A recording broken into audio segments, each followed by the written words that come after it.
It was very clearly said that it's not about the highest vibration, it's about accepting all the vibrations. Hello, Malina. So the idea for this series of episodes, it's like to talk about the message that you channel. You channel message from the source. These messages are a vibrational experience by themselves, so they don't need interpretation. They don't need rationalization. But the idea is, as our humanity, our ego feels a little bit more calmer when we interpret things, when we explain our experience, integrating things, not as guides or models, but as human beings that are trying to integrate this knowledge. And we will be talking about several messages that we received from Source through you, and we'll be talking about how we deal with this knowledge in our day-to-day lives, besides integrating the vibrational energy. Yes, thank you, Fabio, for introducing our new format here. I'm very excited to find out how we can make it more tangible, as you said, for everyone who's listening and allow them to integrate it more into their lives hands-on, as we are going to have a look, as you said, to the several parts of what has been channeled. So we will hear myself in the channeled me where there is coming through a message from the highest consciousness, which yeah is kind of different with closed eyes, and then the two of us will reflect on that and also discuss how we integrate that into our lives. So yeah, let's start with the introduction that always comes when a message comes through, and then we will have a look at the first part of it. Nice. So before we play this first opening, I think it's important to say that we are not putting ourselves as model or guides. It's just like humbling, explaining our take on this message and how we do to integrate them. Yes, exactly. Thank you. We are so thrilled and happy to be with you in this very here now moments unfolding. We love your presence. We love what you bring to planet Earth. We love your curiosity, and oh, how we love your love. We are one.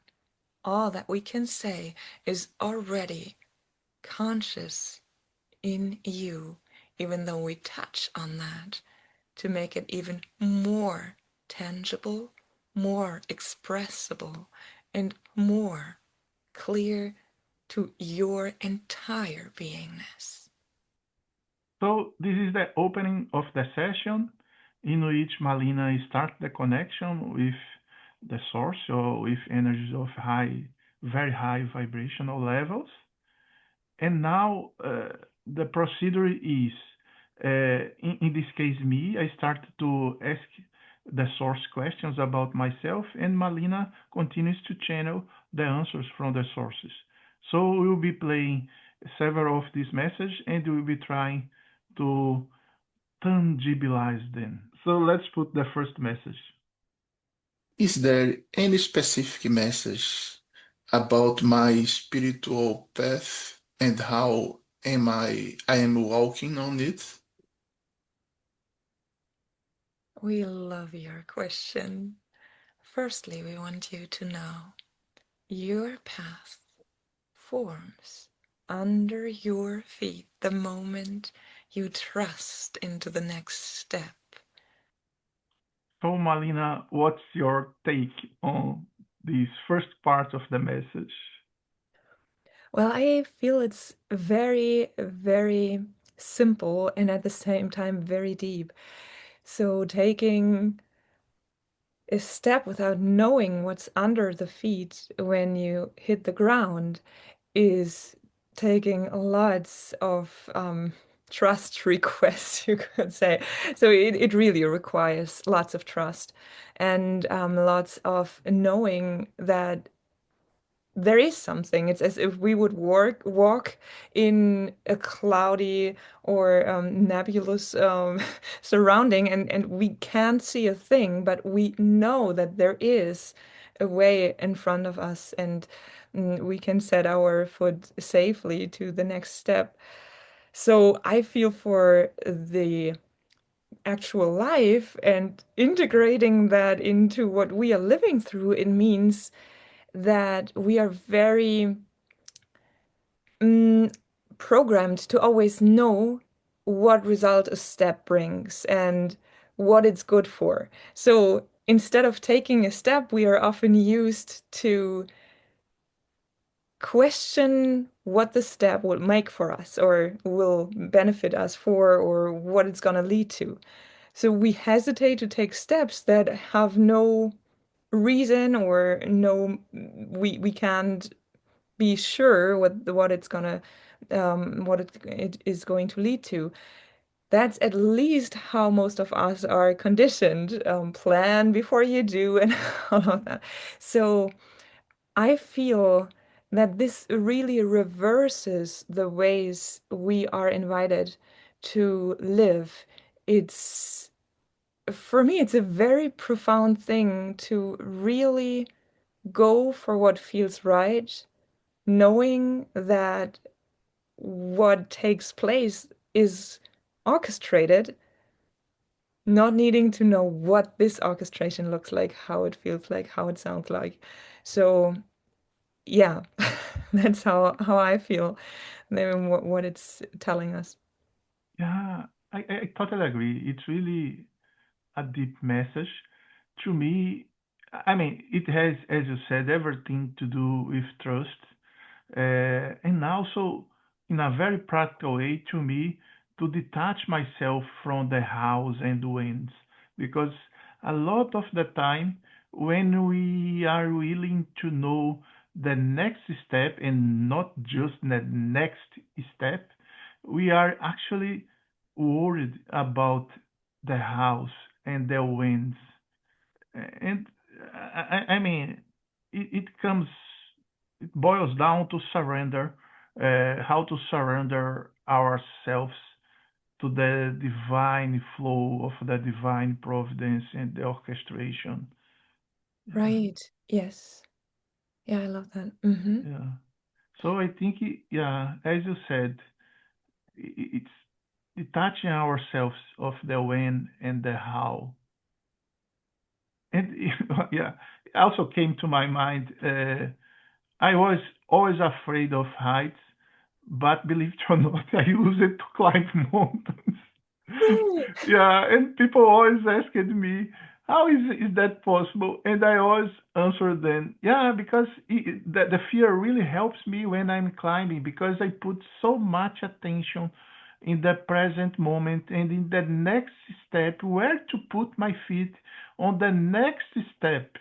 Uh, Mm. so I mean, it makes total sense, even Yes. in practical life. Uh, And isn't that kind of opposite to what was said? I mean, you are well aware where you put your foot next when you are climbing, right? And the message says kind of put your foot knowing that the ground forms under your feet without you seeing that before you take the step. Yeah, I don't see it as contradictory in the sense that it's like you are so connected with the present, Yeah. with that moment that is happening and that you are provoking right now. Yes. Yeah, that Yeah. you get in touch with. I don't know. I think it's our essence. Yeah. Yes. I love that how I see it with the climbing. And this metaphor is while we take the foot to set it somewhere, we are actually not sure whether it's gonna be solid enough and will grab. But we put our foot there and then we feel how it's carrying us, right? But again, I think it also has to do with trust. Like you have to trust that you are supported. Yes, exactly. Yeah, but this trust doesn't mean that you know where to put your feet in several different steps. Yeah, ahead. You know the next one. I think, at least in my specific life, what comes to me is the next step that I should take when I receive message from higher vibrational energies. It's not like never 10 steps ahead. Yeah, Yes, yeah, yeah, that's so true. yeah, And actually, the step we take is the action to let go of the ground, right? So we yeah, let go of the security of where we've been before. We trust that one foot will keep us safe and the other yeah. can take the next step. And so, yes, yeah, it's one step at a time. And this step is guided because we have a sense where to put the foot, but then it we feel the security only in the moment when we are on that solid ground and it carries us. Yeah. Yeah, also reminded me uh, because it's like sometimes you are so connected with the present moment.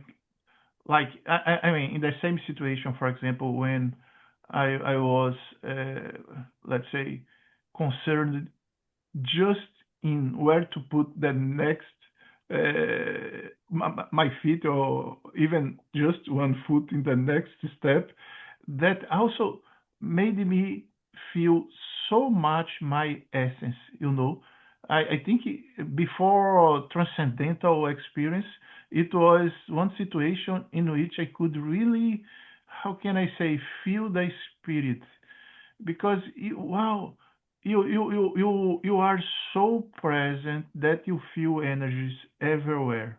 Yes. When you drink a cup of water, you feel like a plant in which the water is filling yourself and Yeah. is energizing your body. When you eat a small thing, you see that energy from that thing coming to your body and energizing your body.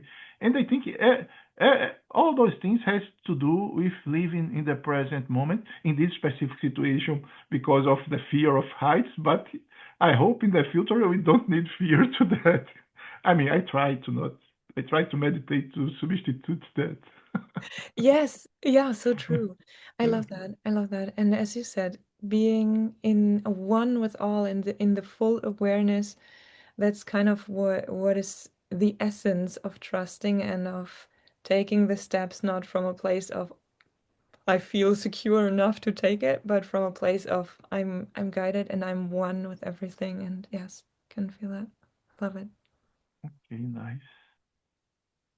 Trying to create the path before you walk it does not make any sense from our perspective and keeps you in a very limited 3D based reality where you say that with no judgment and full of love, since we know that trusting is one of the biggest joys in your life. So, what do you think about this part? Well, I find it interesting and also a little bit provoking that it was said that doing it the other way around, setting a step forward when you know what is coming and the path lying in front of you, ahead of you, um, that this keeps you kind of wrapped up in 3D, meaning in this very dense reality where cause and effect rule, right? So, yeah, it's it's it's kind of provoking and challenging maybe to really take that in. So what's your take on that? Yeah, I totally agree. I feel like uh, we can create from the point of view of our personality, let's say. And if we try to, it's possible, in my opinion, to create through our personality. The problem is we will be using the energy from our personality. So we are so restricted. And as we said, we are limited to this 3D world. On the other hand, if you make ourselves aware of the divine providence, if we become let's say a clear channel, or at least a little bit more clear, from the energies that comes from above, let's say, uh, we have access to the same energy that create the worlds, create the earth, create the stars. So we are talking about infinite possibilities. We are talking about an unlimited power to create that is way more powerful, let's say, than our personality. And if we don't do that, if we try, as you said, to think several steps ahead, actually, we are using our power of personality to create. So, in at least in some proportion, we keep entangled in this 3D way of doing things. Right. I also noticed in a very practical way in my own life that when I know a result and take the steps in order to achieve that result, then I kind of play out certain steps that I then am committed to, or let's say tied to. So I imprison my further steps and my being to these steps. And kind of am not in the free joy of really going with what feels right because I have this aim and this goal and I committed to taking these steps. So I'm not free in really, as you said, interacting with the oneness, with the cosmic flows. And yeah, that obviously is more tying us to the 3D. Yeah. Yeah. But now a question came to my mind. But how do you deal with the anxiety? Maybe anxiety is a little bit exaggerated, but with this kind of feeling uh, of letting things go, of letting things happening. Uh, I mean, because don't you think that there is a kind of balance between non-action and these things? Well, for me, both situations, you take a step. So either you take the step without knowing what is coming, or you take the step with an attachment to what is coming. So in both ways you act, and in both ways you take steps. Meaning the difference is not in taking action or not taking action. The difference is in what the actions do for you. Do they keep you in your same old energy and frequency, or do they take you beyond that? Does it come from a place of, oh, I'm gonna rather stay in my prison cell of thoughts and my idea of what life looks like and what is possible? Or do I come from a place of I trust into the unknown, and so I'm already in a vibration of trusting, and from there things can arise that I could not make up with my mind. Humanity, yeah, your Yes. personality, yeah. But for example, uh, yeah, I'm asking that because I totally agree, but sometimes I feel myself in a loop of thought, like, why didn't I try this or that?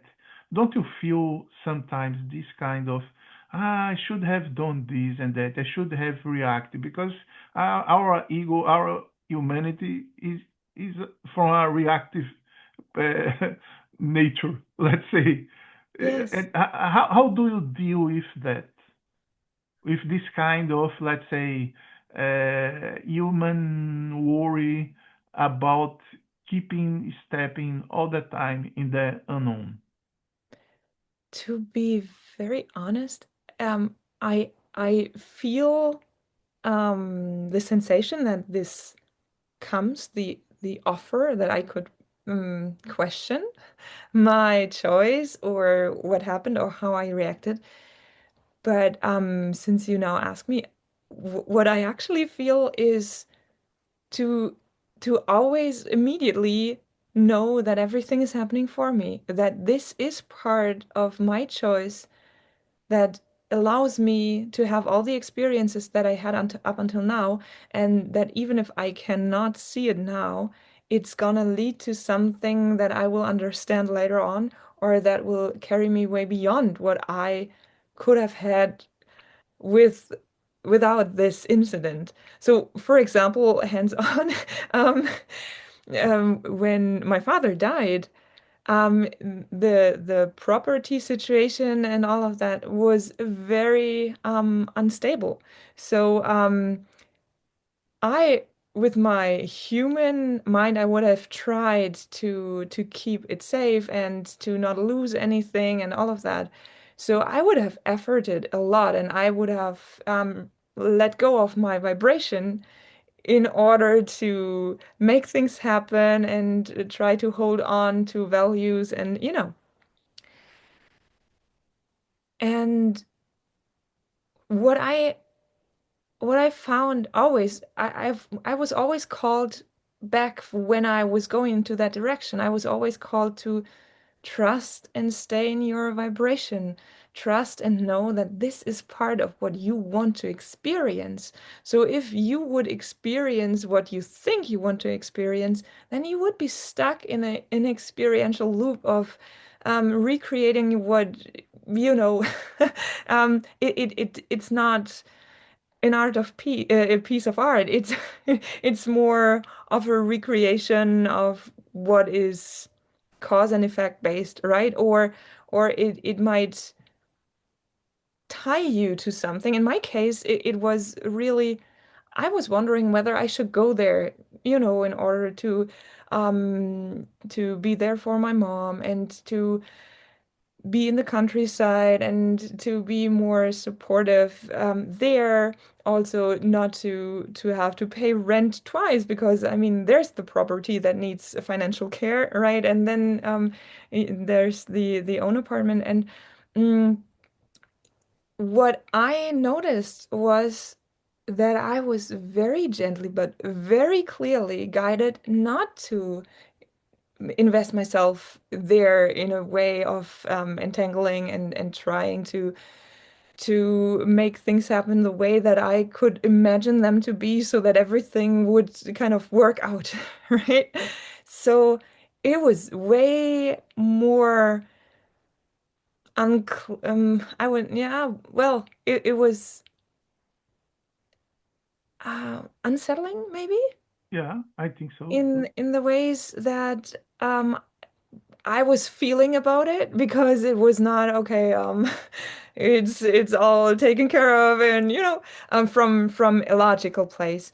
But it I felt that it guided me to where I was supposed to be, and coming back from there to my home, I noticed the difference in support from what is surrounding me, right? So I don't say this place is better or that. I just say this all guided me to where I am more supported, meaning where I'm supposed to be.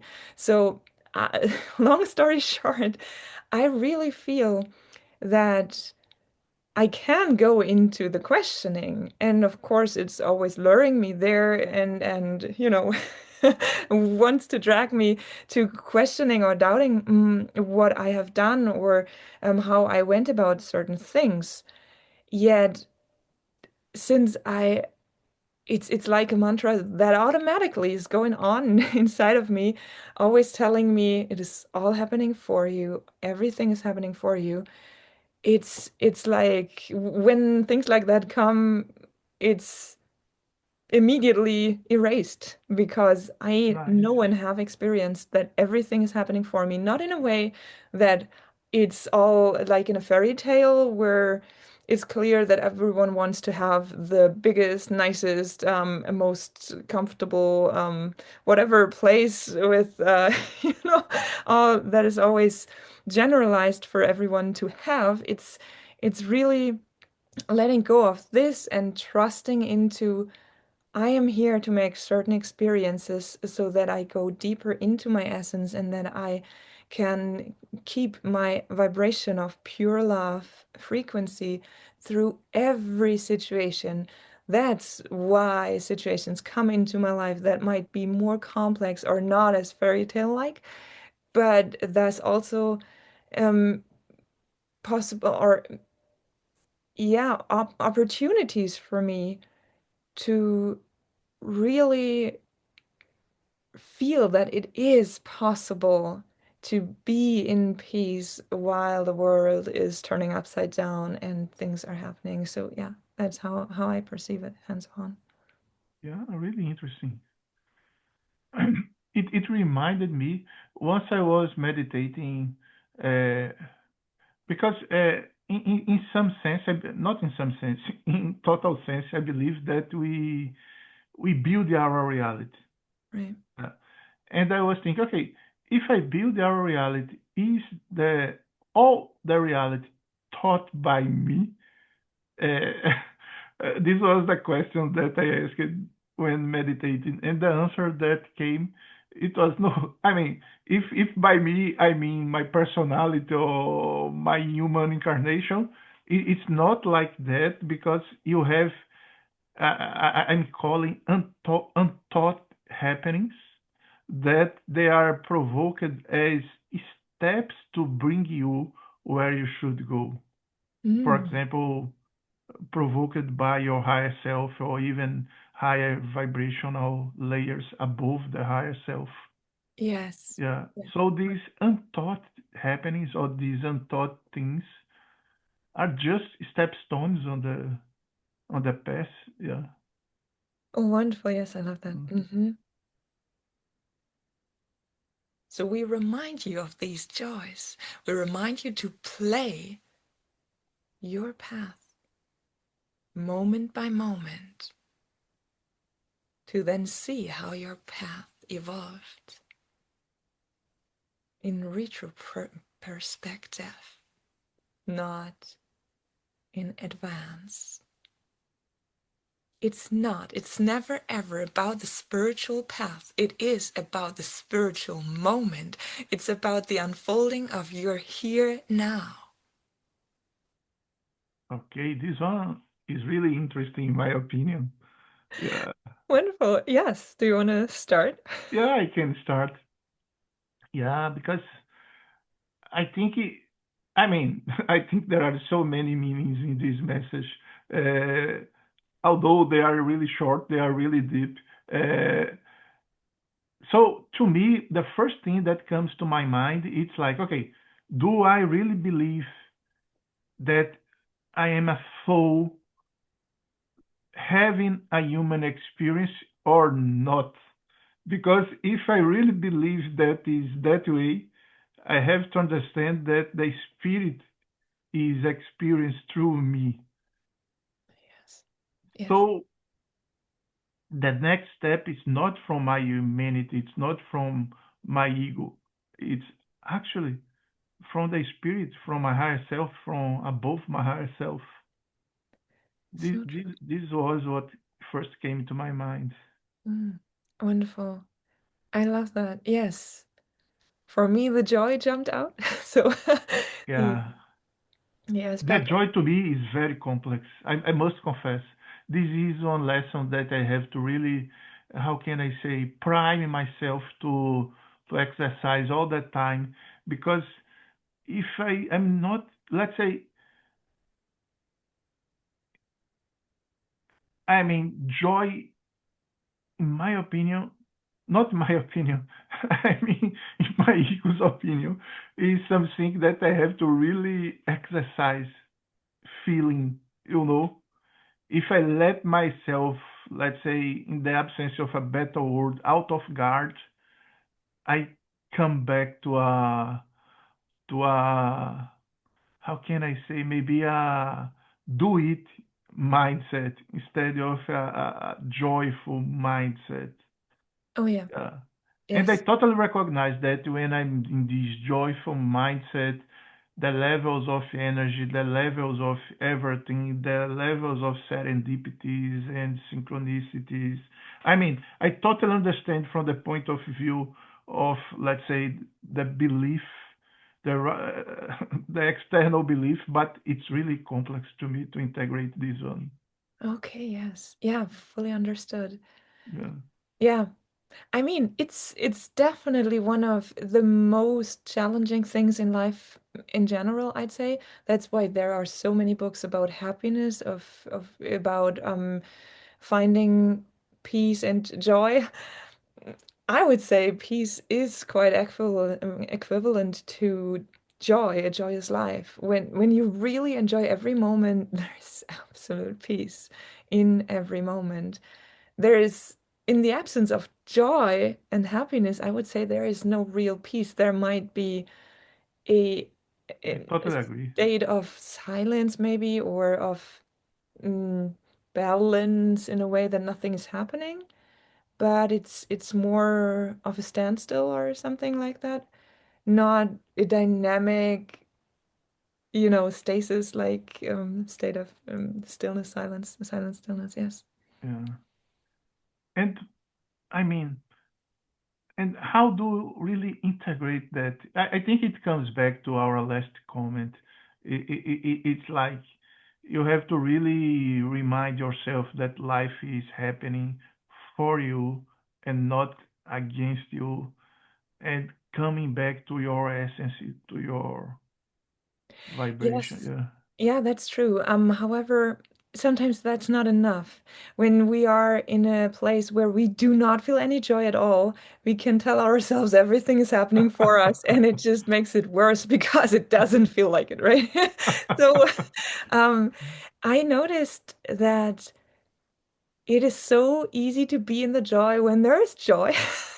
So when we feel like overflowing with the light and the love and the connectedness and the oneness with all, then joy is like, of course, everyone is in joy, right? But when we are not in that vibration, we feel as if there is no joy at all. So what I noticed, especially lately, when I got the chance to really compare both states, there is a reason why people are asked on spiritual paths or in programs to have certain things they do on a regular basis, like meditating in the morning, enjoying time in nature, having time by themselves in silent stillness, having reading spiritual books or sophisticated literature that is nourishing the mind on higher levels, and singing, playing music, or listening to sacred music. So there's lots of things, taking good care of their bodies, moving their body and working out, stuff like that. So there's really lots of things that people are invited to do, no matter in into which source you look, or what teacher you listen to. Most of the time, everyone promotes in one way or the other a lifestyle to entertain. And from what I've experienced, it really is connected to the joy vibration. When your system is in a certain surrounding, it's way easier to feel the joy when it is acting in a certain way, or working out, or doing something that is mm, allowing the energy to flow. Then the joy enters the heart immediately. So, not doing any of this and just sitting there and wanting to be joyful does not really work, because the vibration does not contain any joy if you're not in the joy. So having a change of state, and thus a change of your channel, your system that is like a complex channel, I'd say, or channel system where all the energies flow through the nadis and the chakras and all. It's allowing these energies to flow and your system to open up to these energies and vibrations again. That's where the joy gets released again. So, from my experience, a life of joy contains or is allowed by the deep knowingness of what sparks joy for you. And that's individual, but also collective. Most of the people, there are very few people, if not none, that do not experience a high level of joy when they are in nature, in the sunlight, in the open. And also moving the body in one way or the other, not excessively. For some, it might be excessively in moments, but not per se, right? So it's always, for me, it's always knowing the tendencies that are there for everyone, like meditating and going out into nature, having a good walk or a good conversation on a high spiritual level. The tendencies, and then to know what it is for you personally. And as simple as it sounds, then taking the action, right?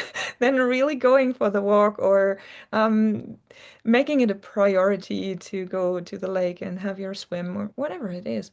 So your morning meditation, the evening meditation, it's all part of allowing the vibration of joy to be there.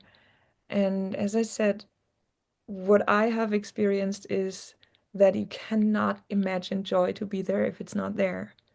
That's why the tools to allow the energy to flow again and your heart to be nourished again and the joy to thus unfold again are so crucial. Yeah. I think there are several, as you said, techniques. To me personally, maybe I'm too mental because I think meditation is something that makes a lot of difference in that situation. I would say even more than walking nature. Uh, Also, something that I mean that to me is very connected with meditation, but also concentrating on the breath makes a lot of. It's a kind of meditation anyway, but makes a lot of difference. Yeah. Also, uh, almost maybe again in the absence of a better word because language fails us in when we are describing those things.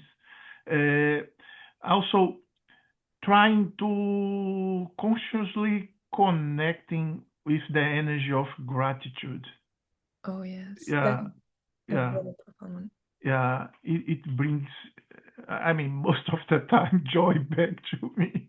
Uh, yeah.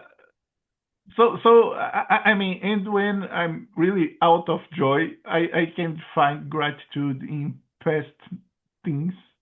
When I'm a little bit less far from joy, I can find gratitude in things that are happening or that I'm living right now.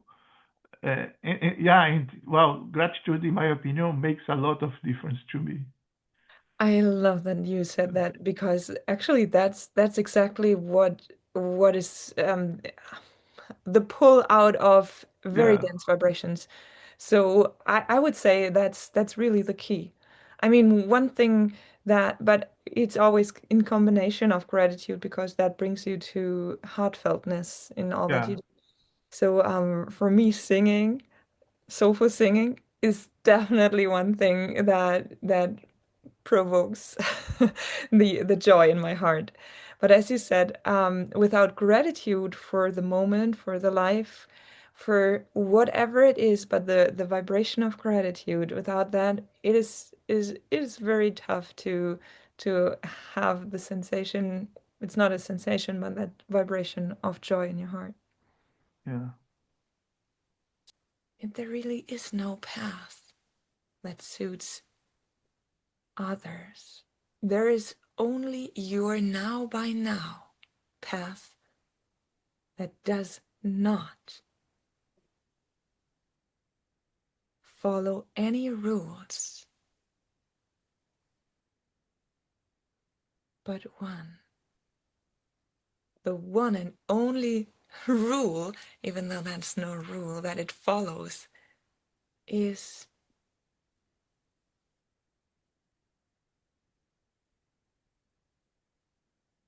the vibrational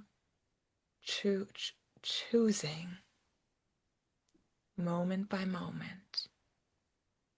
So you choosing your vibration, no matter whether you are on your own, no matter whether you are in a high vibrational sitting with others, no matter whether you feel observed or not observed, you choosing your vibration is what unfolds your entire presence on earth.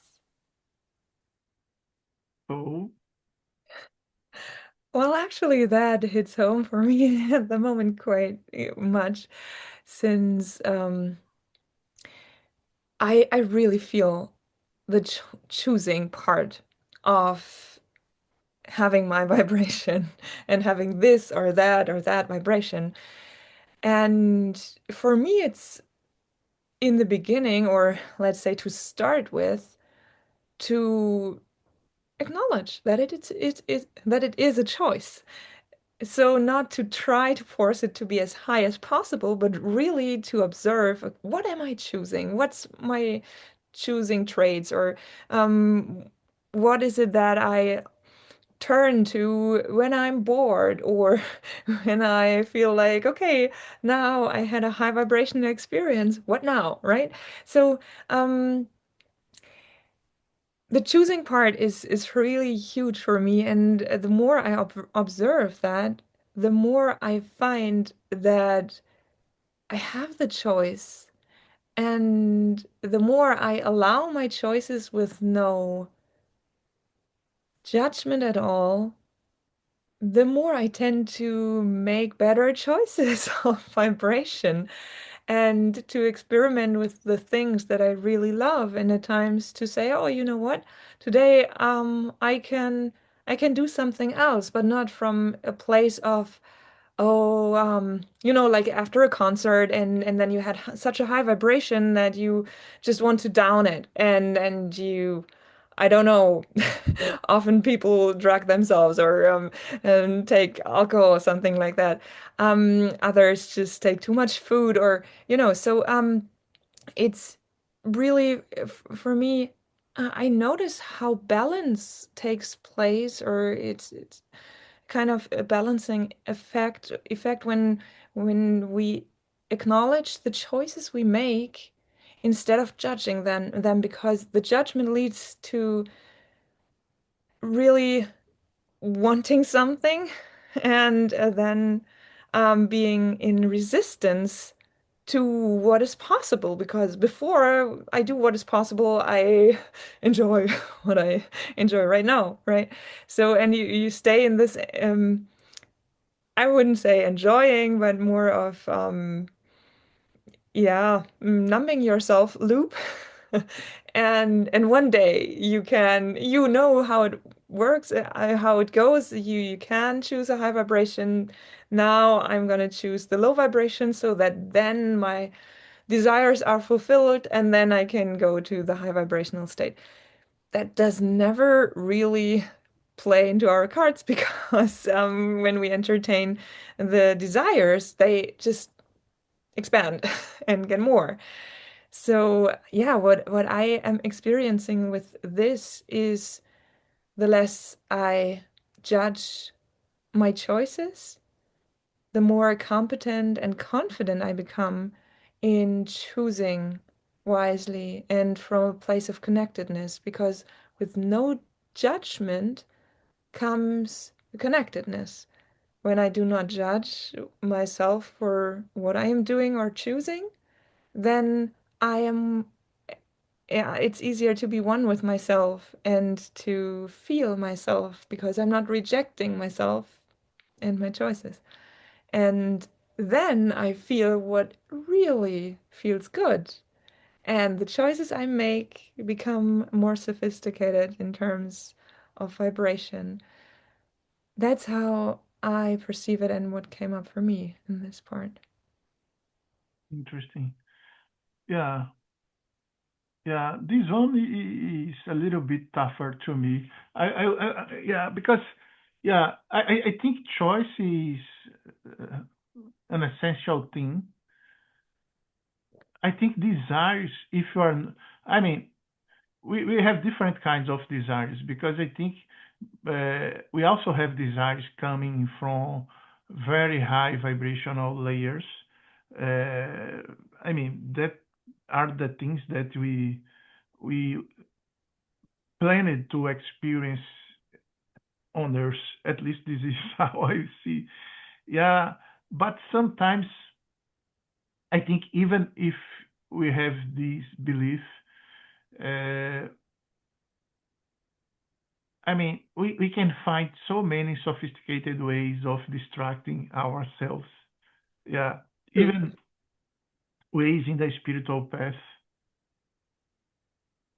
And sometimes we make choices and I mean, and again, this is all part of the path that is built every step.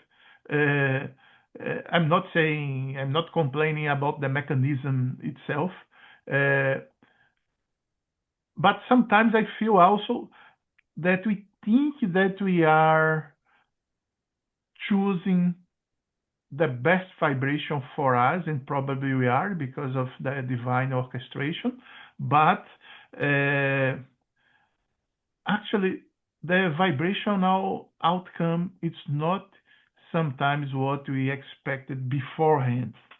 I don't Mm. know if I'm making myself clear because even in the spiritual path, let's say, again, this is in absence of a better word because everything is a spiritual path. But even in the spiritual field, let's say, we have so many distractions, so many choices that we think will elevate our vibration, and actually they don't, or they are almost neutral, or things like that. I don't know if I'm making myself clear. Yeah. I mean, you could Uh, name an example if you have one. yeah, Um, I would say courses, yeah. techniques, uh, even rituals, substance, all things. A lot of the time, they have a role, let's say. I mean, I think everything has a role, but in the sense of elevating our vibration and making our our lives more aligned, let's say, with these high vibrational levels. On the other hand, we have so many distractions, uh, and I think this is part of the things that we have to experience here in the 3D. This amount of distractions and the because things are really sophisticated, even if the choices are very simple. Yeah, Mm. yeah, because Yes.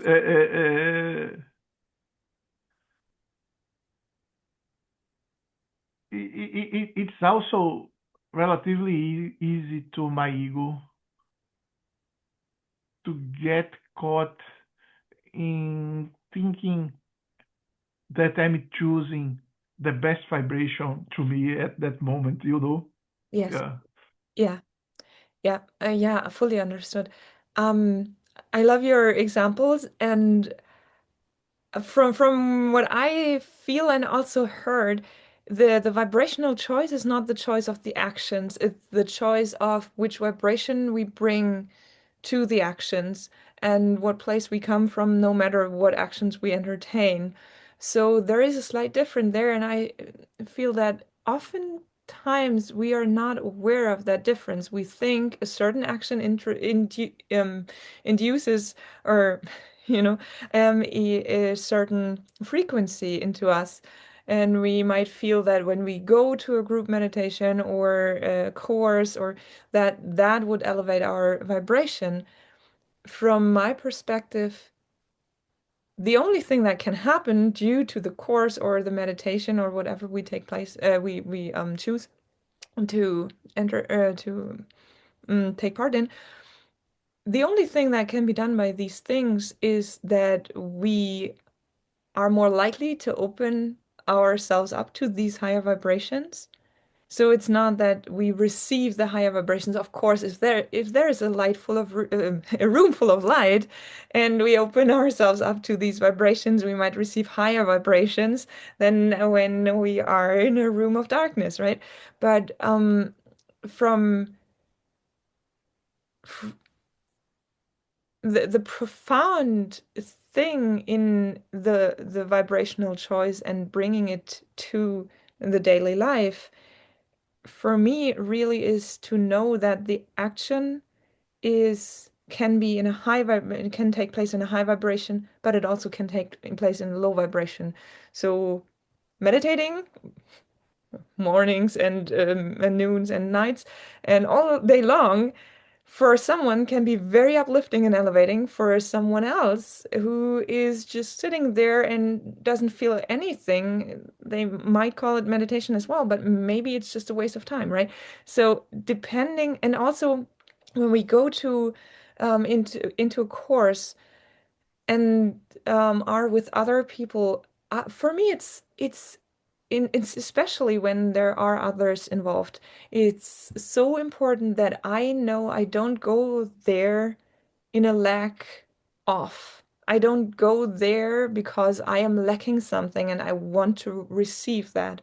I go there as a full beingness that brings all the light and all the love vibration to the table, that adds to the container, or um the group, the high vibrations. So I know who I am, and the truth of me brought to something brings me in a very high vibration and allows me to show up in a high vibration. It also encourages me to be in my highest vibration, because I know that it feels way better, no matter what people might think of me, when I am in my solid high vibration than when I am trying to get something because I feel not whole or not good enough, or I want something. Yeah.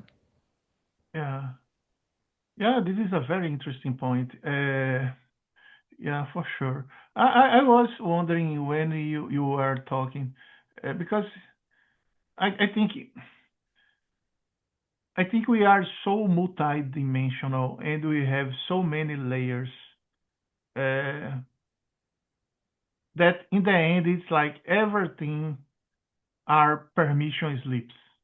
What I mean by that, it's like if you are able to be really a clear or a transparent channel, for the high vibrational layers, we know. Sorry, I don't know what happened. Let me see. What's happening? My computer is not charging. Ah, okay.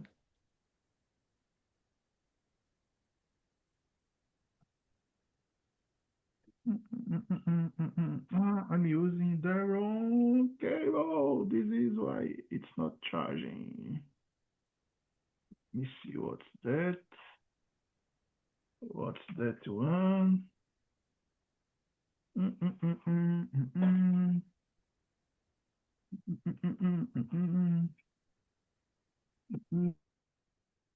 Yeah, actually, I have so many cables on in my table. I have to tidy it up because I was using something totally disconnect to charge my computer.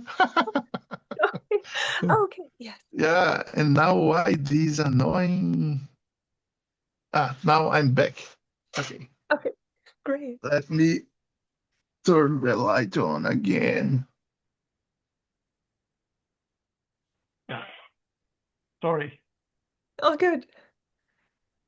Ah, wow. I was using the wrong mic, the wrong everything, and I was not Oh, charging, and I was not charging my computer because it was a loose cable that I was using, not connected. interesting. Yeah. Anyway, okay, I will cut this part. Let me recover my train of thought. Okay, one, two, three. Okay, yeah, this is a very interesting point. I think it boils down to everything our permission slips. Because, for example, yeah, this is really. I mean, we are talking about a very about. It's paradoxal because things are really simple when we are talking about vibration, but on the other hand, it can become really sophisticated when we start to use these permission slips. Yeah. So for example, I think this is a permission slip, but for example, when I'm doing a healing session and I feel a totally different sensation when the person that I'm facilitating the session, let's say, uh, when the person is, I mean, it's a different experience.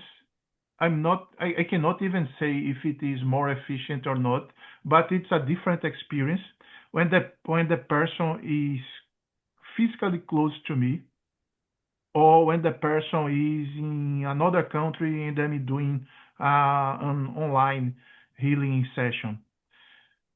I saw both work, but I mean, the sensations that I have when the person is physically close to me are totally different. So I totally understand that everything is connected. We are all energy and so on. Everything is vibration. Uh, yeah, but it's a kind of permission sleep. I feel totally different sensations. Yes. Uh, Yeah. Yeah, that's true. yeah. Same So here. yeah. So I think in one dimension it doesn't matter because we are on. We are whole. Everything is vibration. Uh, yeah, but in another dimension, it seems that I will say need, but I don't think it really need. But it's kind of usual, let's say, to make use of these permission slips. Yes. Yeah. Yeah, that makes So sense. it's tricky in my mind. Yeah. Mm-hmm. Mm-hmm. Yeah. Yeah. So for example, I mean, we shouldn't, let's say, project our power. Uh, I mean, outside. I mean, better say, we shouldn't give our power away for like projecting to other things. Uh, in essence, we are the same energy that created the universe, for sure. Uh, yeah, but on the other hand, it's like I have so many experience when I felt the energy of a place, for example, of an object. Yeah. So in my mind, it's a little bit tricky, still tricky, this kind of thing, you know. Uh, So, are you referring to your vibration in opposite to the other's vibration and in your surrounding? So being responsible for your vibration without feeling the other vibrations too much, or yeah, I'm not quite sure. yeah, I'm reflecting about the example that you gave about going to a course, for example, Yes. and bringing as much as possible the energy of pure or undiluted love or that kind of thing. Yes. Yeah, and I mean, I was trying to extrapolate a little bit and say, one in one hand, I totally agree and I totally believe in what you said. In other hand, I see, like I said, uh, I have a room that usually is in this room that I meditate, that I kind of channel, that I kind of, I mean, concentrate high energies and things like that. And it's like in this room, so many people that are sensitive when they enter, they say, "Wow, what did you do with this room?" You know, Mm. uh, yeah, yeah. So it's a kind of trick in my mind because on the other hand, it's like, okay, but this is vibration, and now the vibration is on this entity that is energy like us, that is intelligence like us, that is this, let's say, it's not really the things that are here, you know, it's the ambience. Yeah. I think it's the best way to say. And actually, I travel to several places that, wow, the energy of these places are unquestionable. Even if you are not sensitive, you can feel it. Yes. Yeah. Definitely. So what I'm trying to say is, it seems that in this reality, in some measure, we need this kind of permission slip. Because actually, in an extreme analysis, let's say, look, we are source. So there is no separation between these energies and us. Yeah. And but we have to it seems to me that we have to some not we have it's part of the earth's experience somehow to play with these permission slips. Yes. Yeah, I fully agree. And what I see is the more we are aware of our vibration, the more we are also aware of the vibrations around us because we our vibration does not stop here, right? Yeah, It's sure. it's hitting home or it doesn't. So when it hits home somewhere, then and we are in a vibration of love and light, then that's what we feel in the objects, and that's why we feel maybe disturbed by certain disruptions or not or dense materials that are not as open or allowing to these vibrations and might not want to keep them in the room or might want to give them extra you know Yeah, attention so that they would feel more invited to allow this vibration in them. And when others come and allow the vibration as well, otherwise they would say, oh, well, that's a room, right? Uh, yeah, an empty room or a room with some objects. But those who feel that are also in a vibration of allowing and in an acceptance of these high vibrations, let's say of love and light, and that's why they feel, whoa, there's so much of it there, not because it is put there, but because it is resonating throughout the entire field. It can expand there. It is filled with this vibration. And this vibration is in these people as well. If they do not accept this vibration, they might not feel a thing there. They might, but they wouldn't because everyone is yeah, receptive to a certain extent to these exactly. vibrations. But yeah, that's how I perceive it. Yeah, I perceive like that too. But what I'm wondering is, in another dimension, it shouldn't make any difference because we are all connected with the highest level of vibrational energy, you know. Yeah, so yeah, so it's like it's really something that we build this illusion to play with. you know what I mean. Yeah, Exactly. It's yeah, like, oh, I want to feel myself in different forms. That's why I yeah, create different forms. But in yeah, order to make it real, I make myself forget myself in these forms so that they can exactly. experience themselves anew and choose with free will what they want to really experience and which vibrations they want to entertain. Yeah. Yeah. Highly inspire you to enjoy every vibrational choice. We do not say choose the highest one. We say choose the one that is aligned with you, knowing that you are always the highest one. As you can see, there is a difference there. Trying to choose the highest one allows you to be stuck in dissatisfaction with yourself. Knowing to be the highest one, always choosing whichever appeals to you, that sets you free. That allows you to be non-judgmental about anyone and anything, as you already practice it. So celebrate your choices, knowing that you are not your choices. You always are every vibration. The highest one is the one that includes them all. As the pure white light includes all the colors. I think this one is really interesting. It has to do with a lot of things that we have been talking. Uh, yeah, but and the main thing that comes to my mind is acceptance. Yeah, True. yeah, Yes.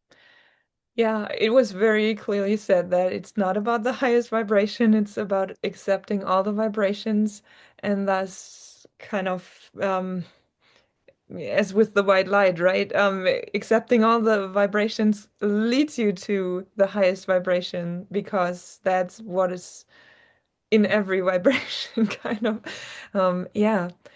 So yeah, I really, for me, the non-judgmental acceptance, as you said, of all there is so it seems to slip away throughout the day, right? When we go about the things and we see people do this and that and ourselves do this and that and we might know that we could do better. And of course, we are in a society where it's always about better and outgrowing yourself or really performing better, all the better and further and bigger. It's not the easiest exercise to not measure, but to allow what is and to be okay with every choice, with every vibration, with the choices others make, with the choices we make. And what then arises is letting go of all the identificational parts so that we identify ourselves to be this and that person. But that kind of makes us judge what we do because it either is connected to or in alignment with that character that we want to play or are used to play or want others to see us for, or we are not in alignment with that. And when we are not, automatically we start to judge ourselves, right? So going beyond that also contains to let go of all the identification and the ideas of who we want to be or look like. And that sets us free. But in the beginning, it can be very scary as well, because yeah, different people might experience us in very different ways and might take us for something we might feel we are not. Yeah. yeah, yeah, yeah, yeah. This is wow. This one is also really tricky or sophisticated to me. Yeah, I mean, when meditating, not always, but sometimes I'm able to visit different realms, let's say, uh, and a lot of things really impacted me when visiting these higher, let's say, vibrational realms or dimensions. Yeah. Uh, so, for example, it really impressed me the top layer that I was able to access, let's say. I think that it's closer to the source, but probably source is still far away. But I mean, the highest dimension that I reached, let's say, you cannot perceive any differentiation. So you are really whole, one with the one. Yeah. But when you started to access uh, still high vibrational layers, but lower than that, at least it was my experience. Maybe different people had different experience. I don't know. But when I started to access lower realms below the non-differentiated realms, let's say, I noticed that there are several different levels of collective. This really impressed me because in my mind there was only one kind of real collectives. Yeah. So I experienced one collective in which people think in a very coherent way. So you note that you are part of something because in the undifferentiated state you cannot perceive yourself as something separate. In this collective, you note that you are part of something, but the coherence of thoughts are so strong that it becomes fuzzy, let's say. But when you go down a little bit more, you start to experience levels of collective conscience in which you perceive this differentiation a little bit stronger. So you can see that this layer things are based on consensus, but the coherence of thought is not like almost perfect as the top layers. So, for example, I totally experienced myself as a particle of this collective in which I wasn't with, let's say, the same opinion. I mean, the words are really tricky in this level. I wasn't with the same opinion as the consensus, but I still, it was so natural to me to accept it. But look, I already noticed that uh, it wouldn't be the choice of this particle, you know, although I understand my role in the collective. So this impressed me. On the other extreme, I also asked and visited the realm that happens when we die. And it's so funny. I mean, it's a really nice process. I don't like to tell that too frequently because it can give a wrong perception that life is not valuable or things like that, and it's not the case. Uh, uh, but in this realm, after let's say we die between quotes, uh, we don't identify ourselves with our higher selves immediately. We still carry a lot of energetic imprints that started to fade out, started to dissolve.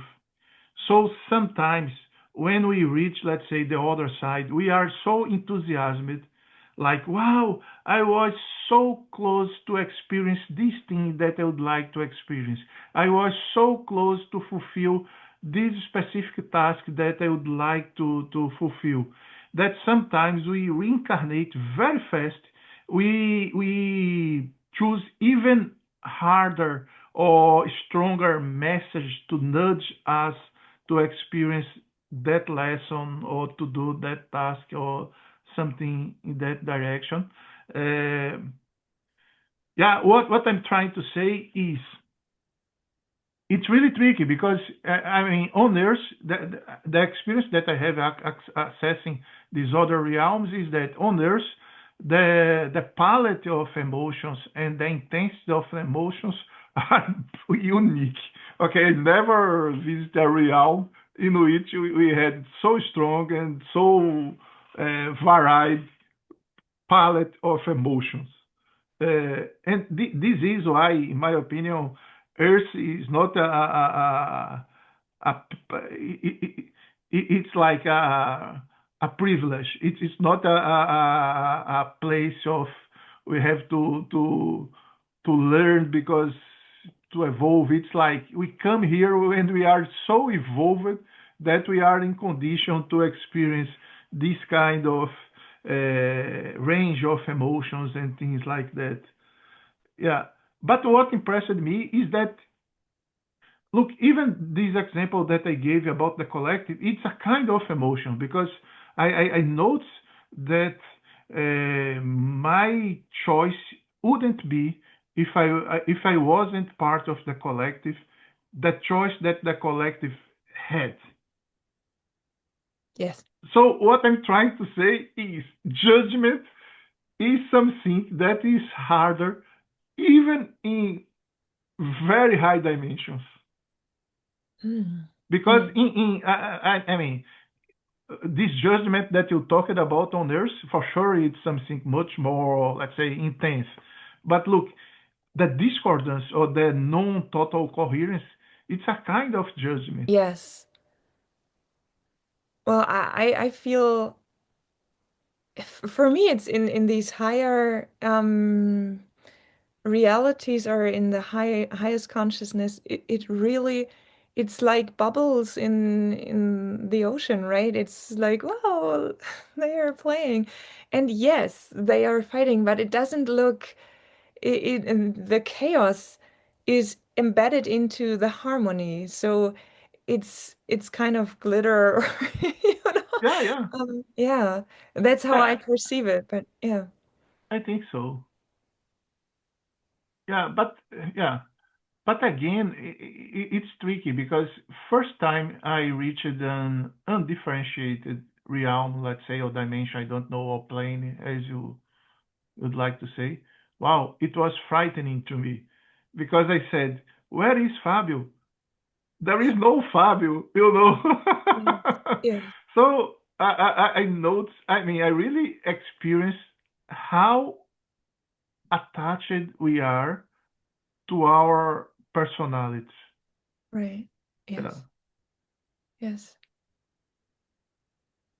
Let's say, what's the role, if there is any, for healers and for, let's say, way showers that try to empower people, connecting them with their higher vibrations or higher selves? The role is to play what you love to play. When you love to be a healer, your role is to play the healer.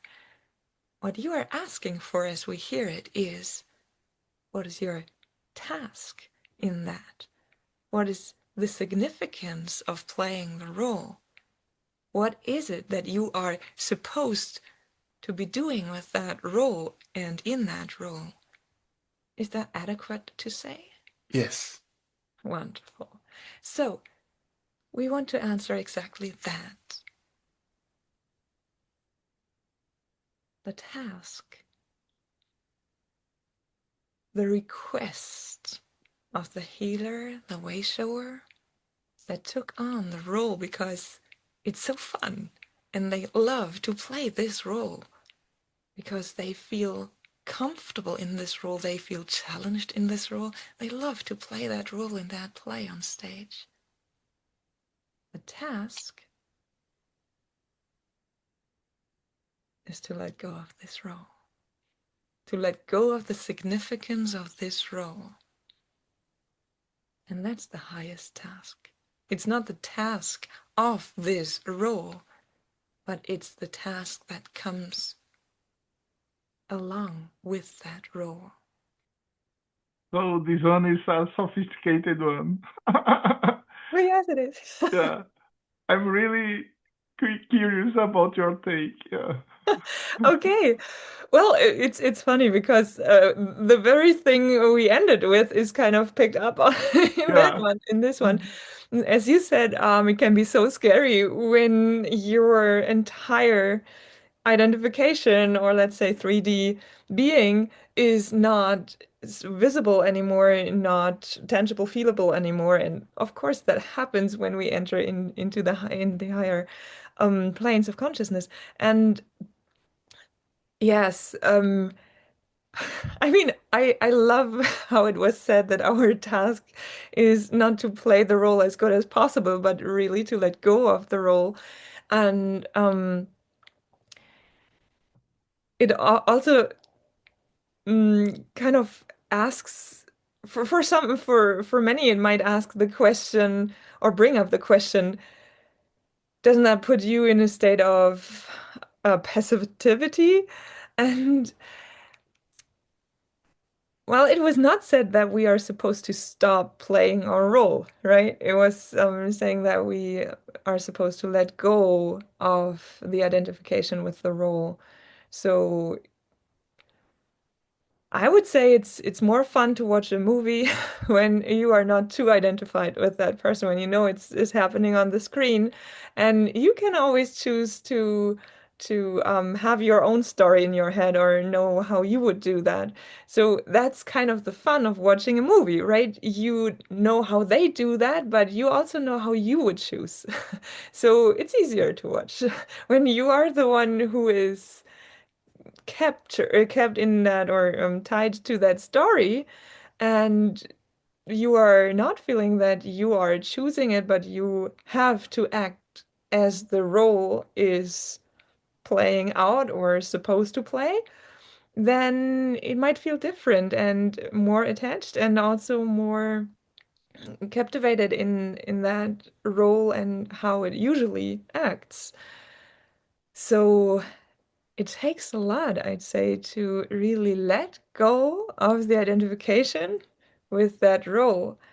And I would say even the more influence we have in the cosmic or global context or local context, the more the more challenging it might be to let go of the identification with that role, maybe.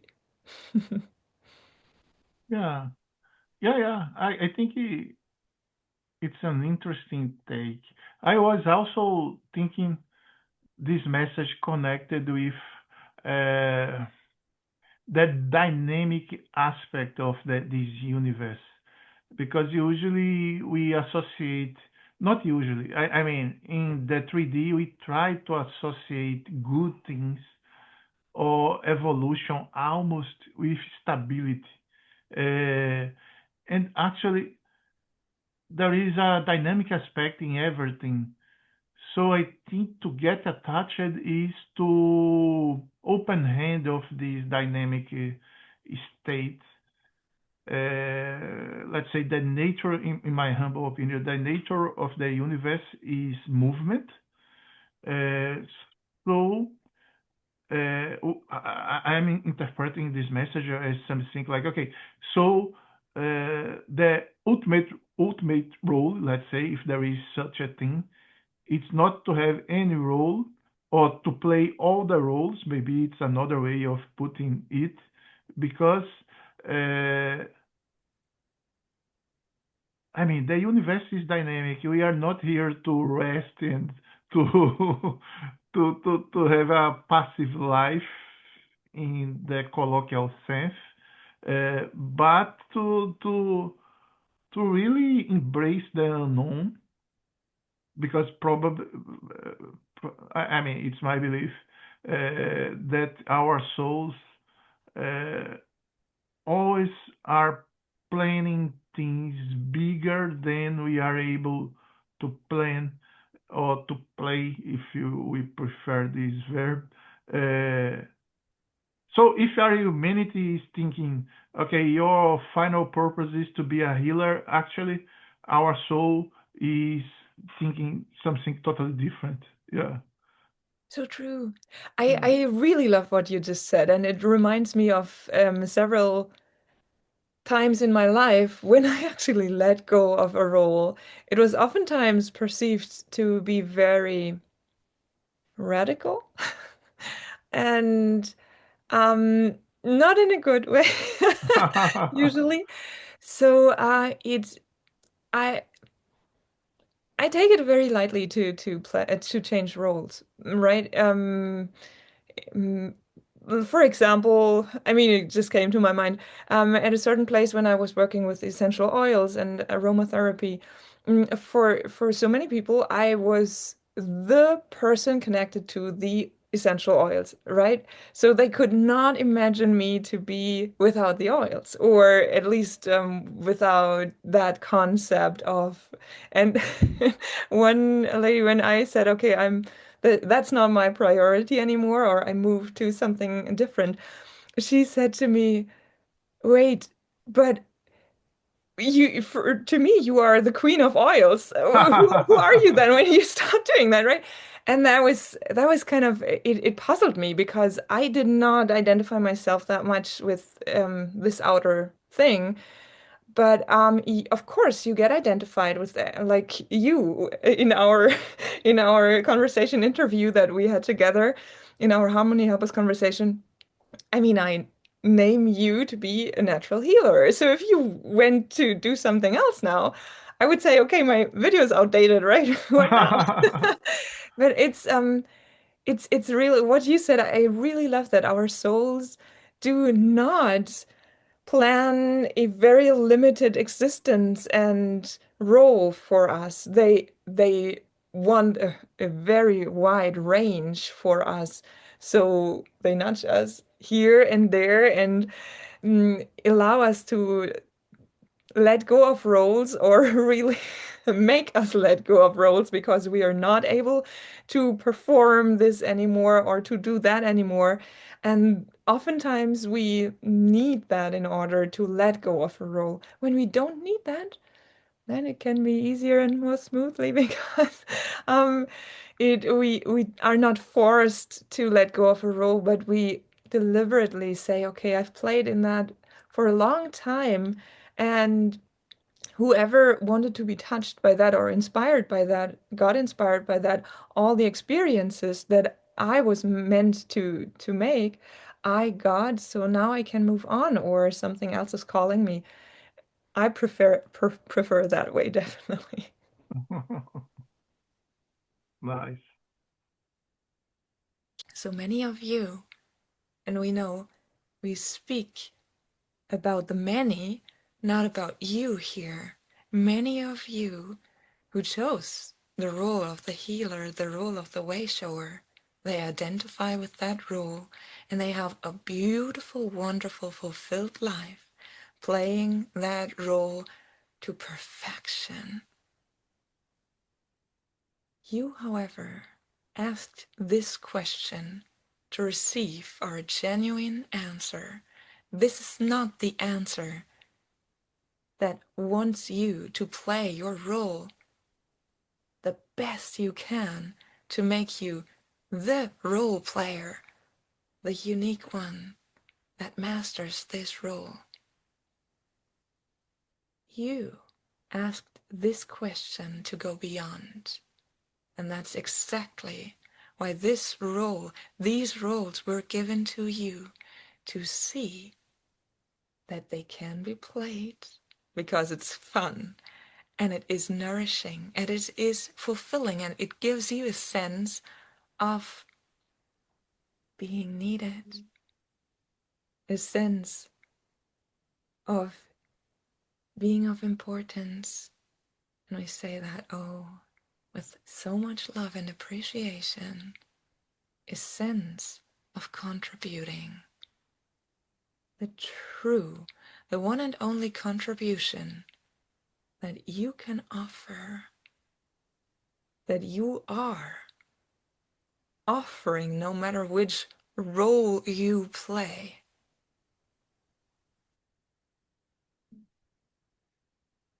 is the love, the light, the all there is presence that you provide just by being yourself. And we do not refer to an identified human identity self. We refer to you, the all there is, the essence, the divine, the love that is in and through you, as in and through every expression, every compilation of matter, every tangible, every visible, every invisible, non-tangible, everything. So you playing your roles leads to you letting go of the roles. Who will be the first in this one? You can go first. I'm Well, excited to hear what you say about that. yeah, this one uh, is so tricky to me because I totally agree, and I mean that in the, let's say, if we are talking about the end goal, almost the end goal, in the sense of being detached from everything and be able to, let's say, not, maybe not really continuously but mostly vibrate in a very high vibration.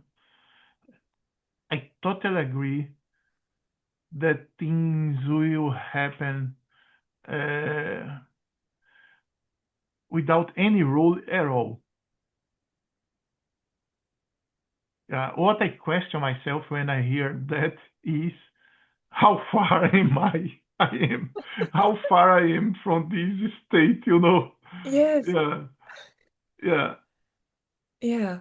Because I mean, for most of the people, when we talk about this kind of principle, and again, I totally agree with this principle, but I feel myself so far from this stage. And maybe we are not because we think that we are. Maybe we are 1 second from it or 1 centimeter from it, but I'm also, and this is how my humanity reacts to this kind of comment when I'm talking about it with others, not when I'm receiving as I received from you, I mean, from your channeling, uh, is because a lot of people say, okay, so uh, I don't need to make any action besides reaching a very high vibration. And this is true on the end.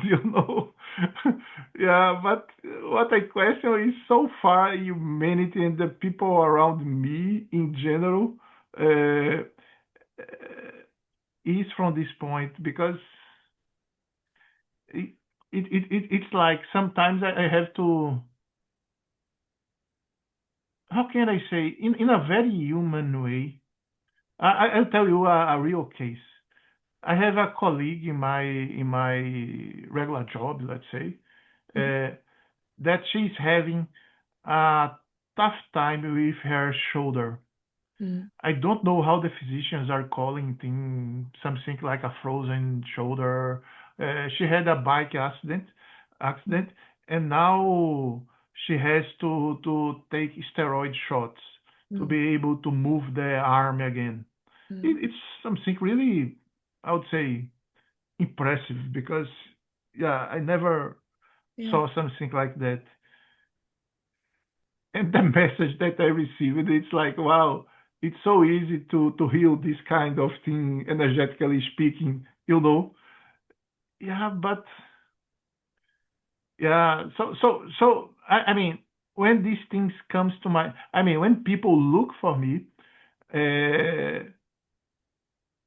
there is a kind of, in my opinion, a kind of contract or a kind of message for them or something like to me. I consider myself like a messenger.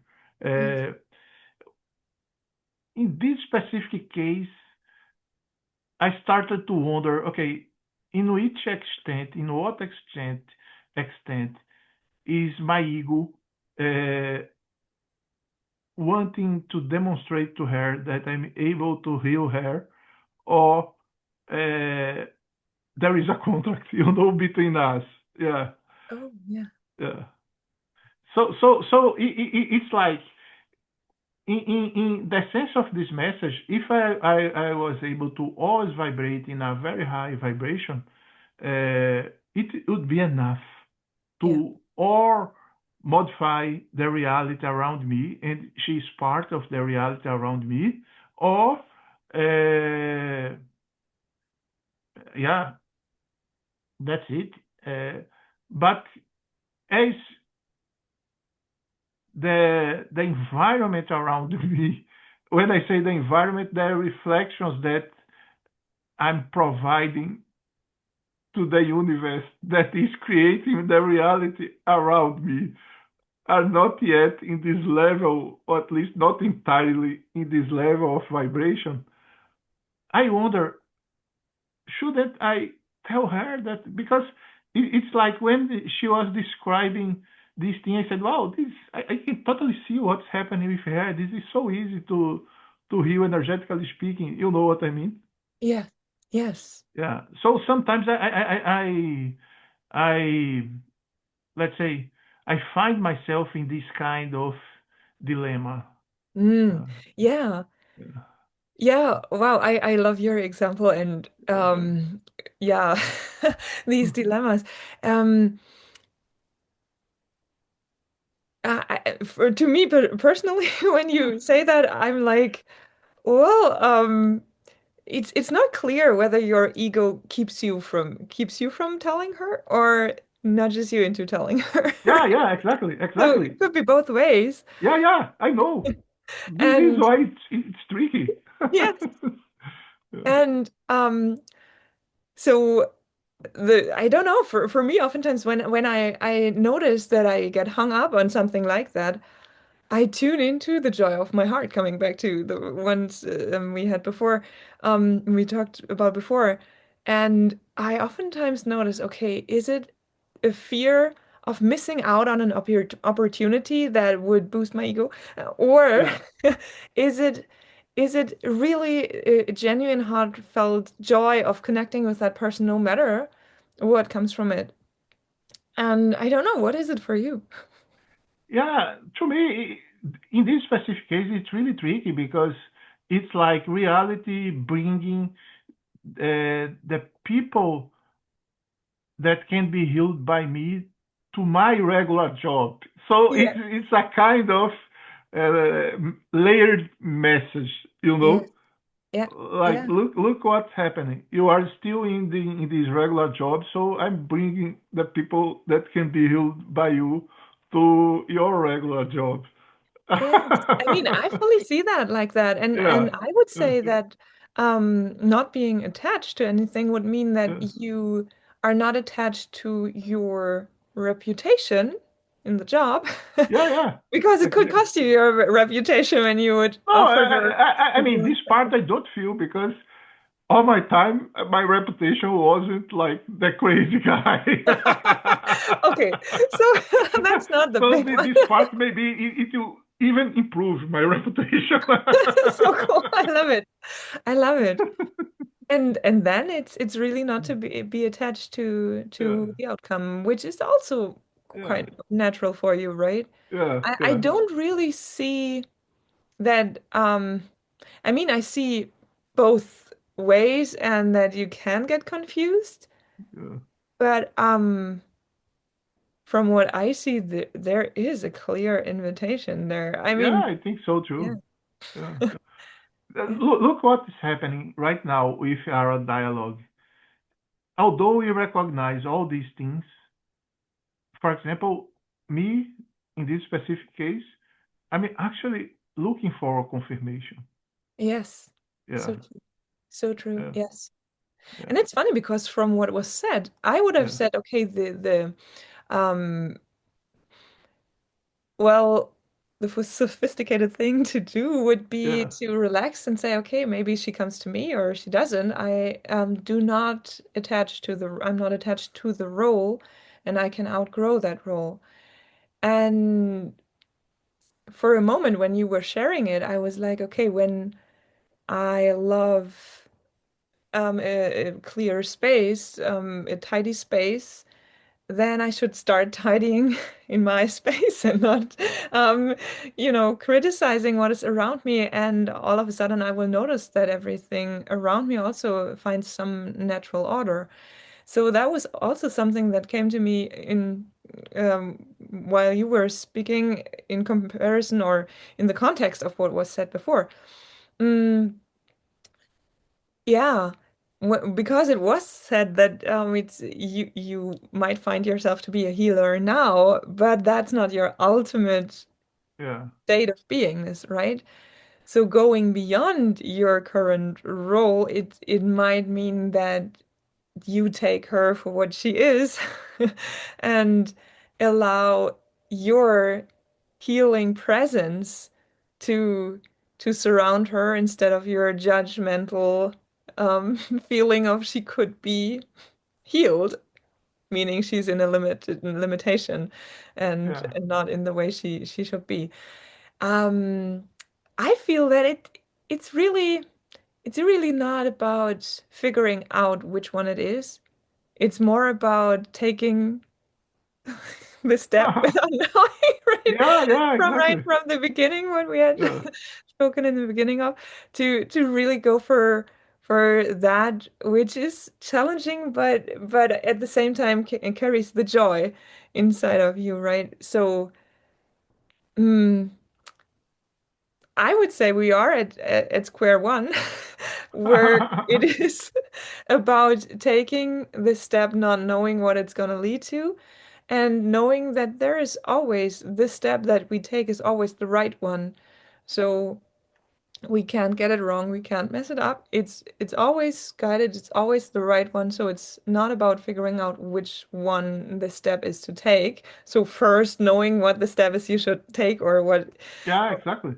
but really going for each one of it, of these steps, each Yeah. one of them, and um yeah, more from a place of okay, it feels like this right now. I is not overthinking it in a way, but yeah, it's I don't want to go into this situation too much. I already did anyways. Yeah, I just feel that it's a great example, how we can try to analyze things and to find confirmation for what we are supposed to be doing. And in that way, having one right and one wrong, whereas what we really are invited to is to have a high vibration and from there follow the joy of our heart, which can be either one. Yeah. No, yeah, yeah. I mean, I understand that, but it's tricky to do Yes. in the day-to-day life, in my It opinion. is. Yeah, Yeah. that's why we bring it up here. Right. Yeah. Right. Wow.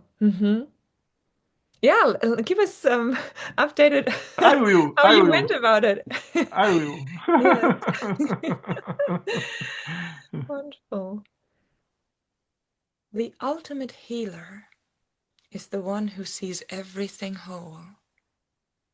So the role of the healer is to go beyond healing into seeing everything as whole.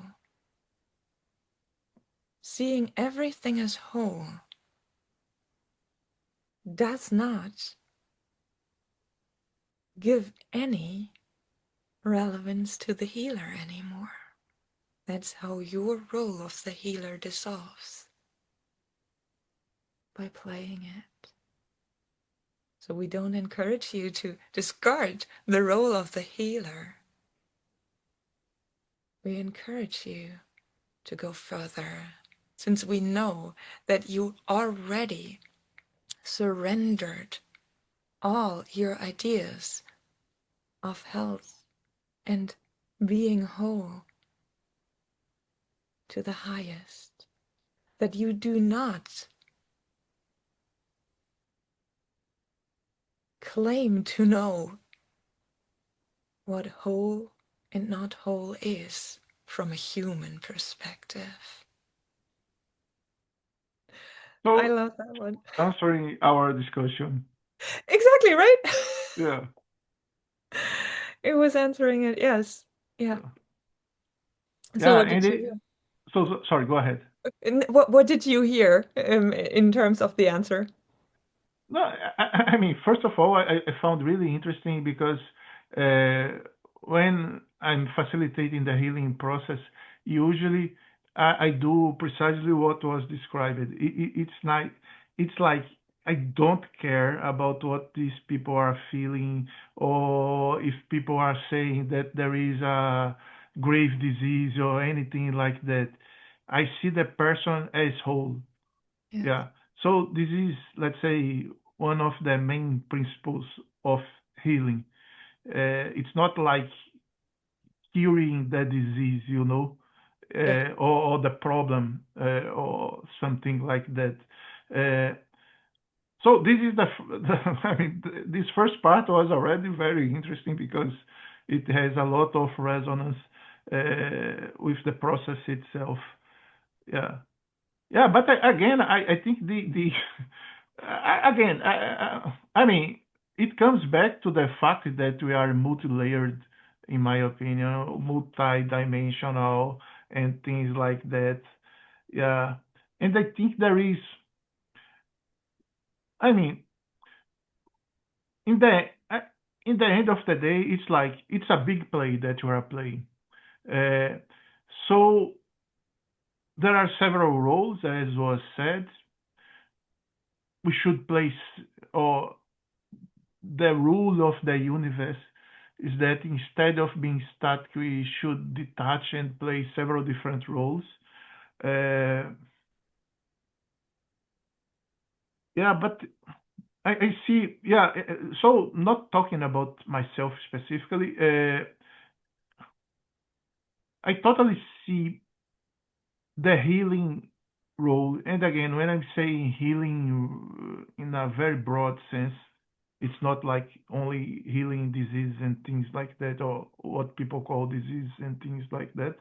Uh, because, for example, I was really critical a lot of years ago, a long time ago, about, for example, how can I say, extreme Christians, like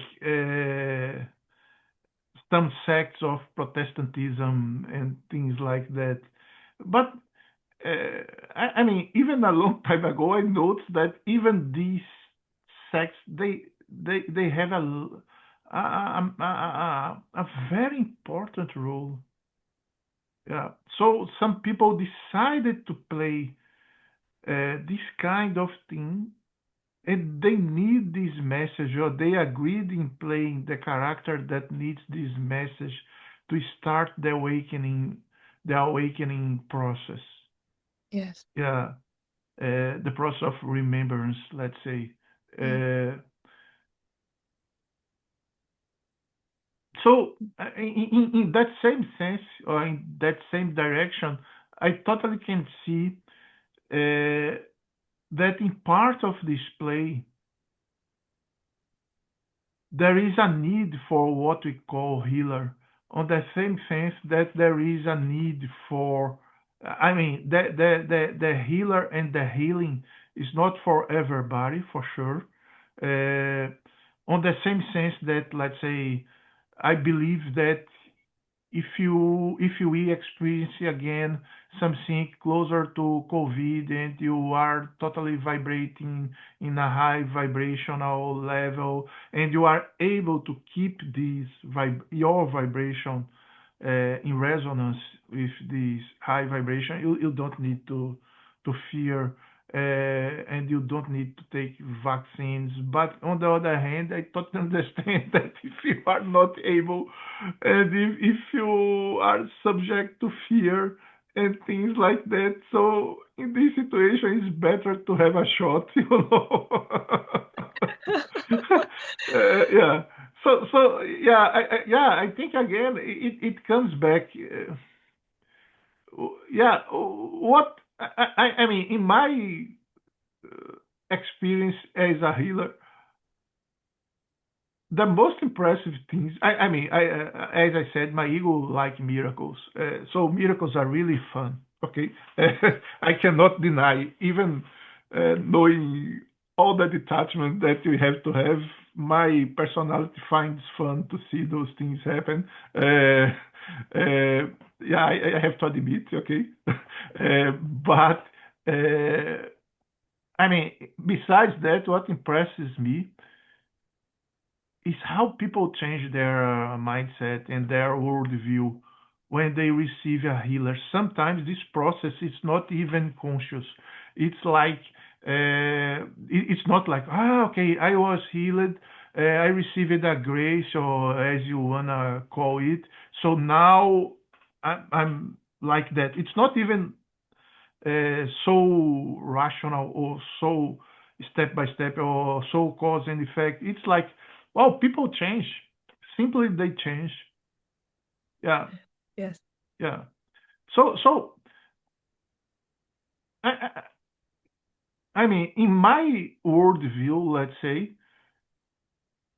uh, I see the world. I mean, when I say the world, everything that is on the world, us, other people, things tangible and non-tangible, everything I see like a kind of you can say reflection, but reflection sometimes limits this concept. I think it's more than reflection.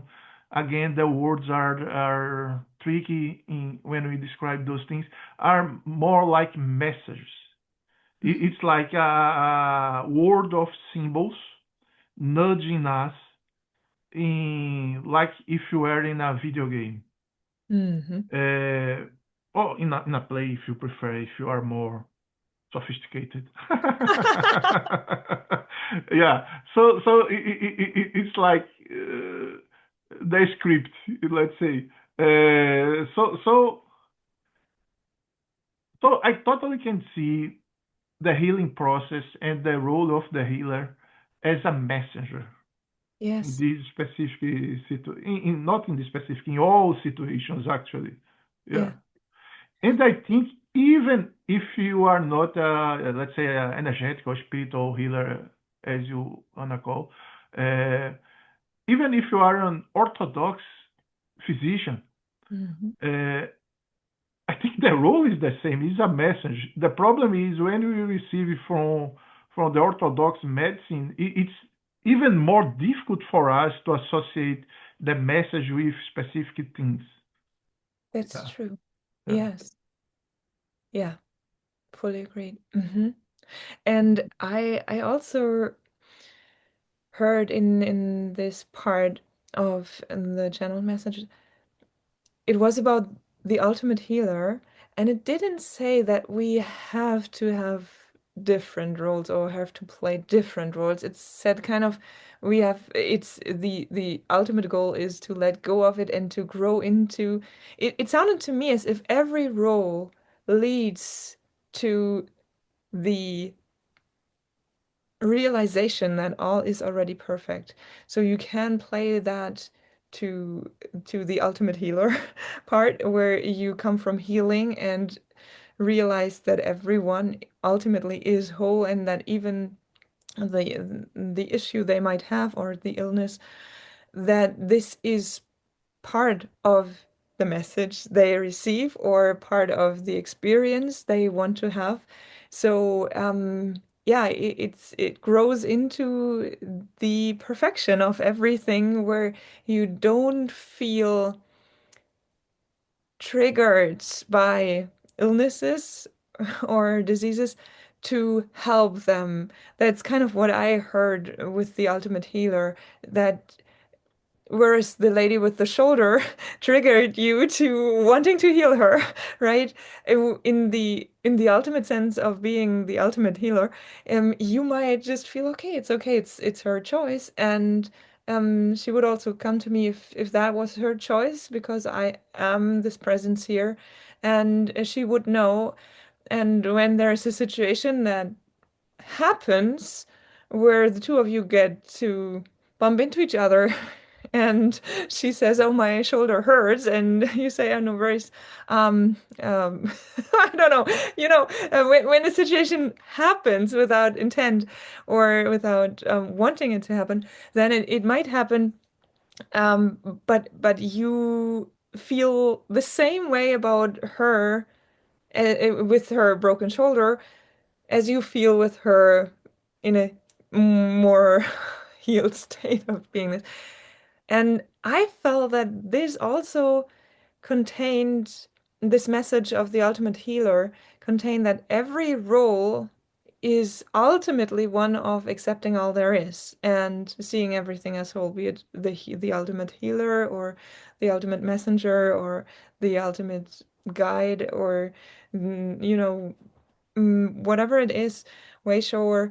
Um, Even the ultimate artist would probably see all as perfection and wouldn't have to add something to it. He could, but just from the joy of playing with all that is, not from I have to bring this to the world because it's not there yet.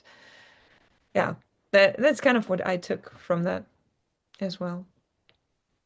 Yeah, nice. The way shower dissolves himself in the multiple ways that are there, since he finds that there is no single one way that suits another. So as a way shower, you touch the inner compass of another.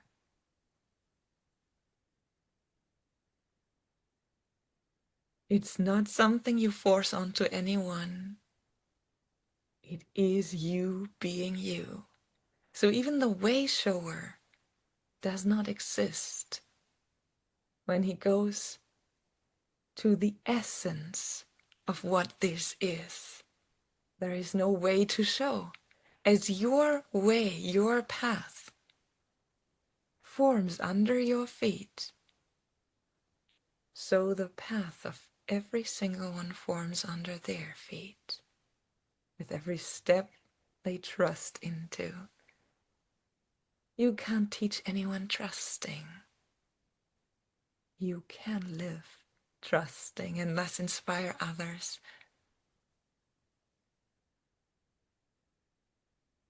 to trust themselves.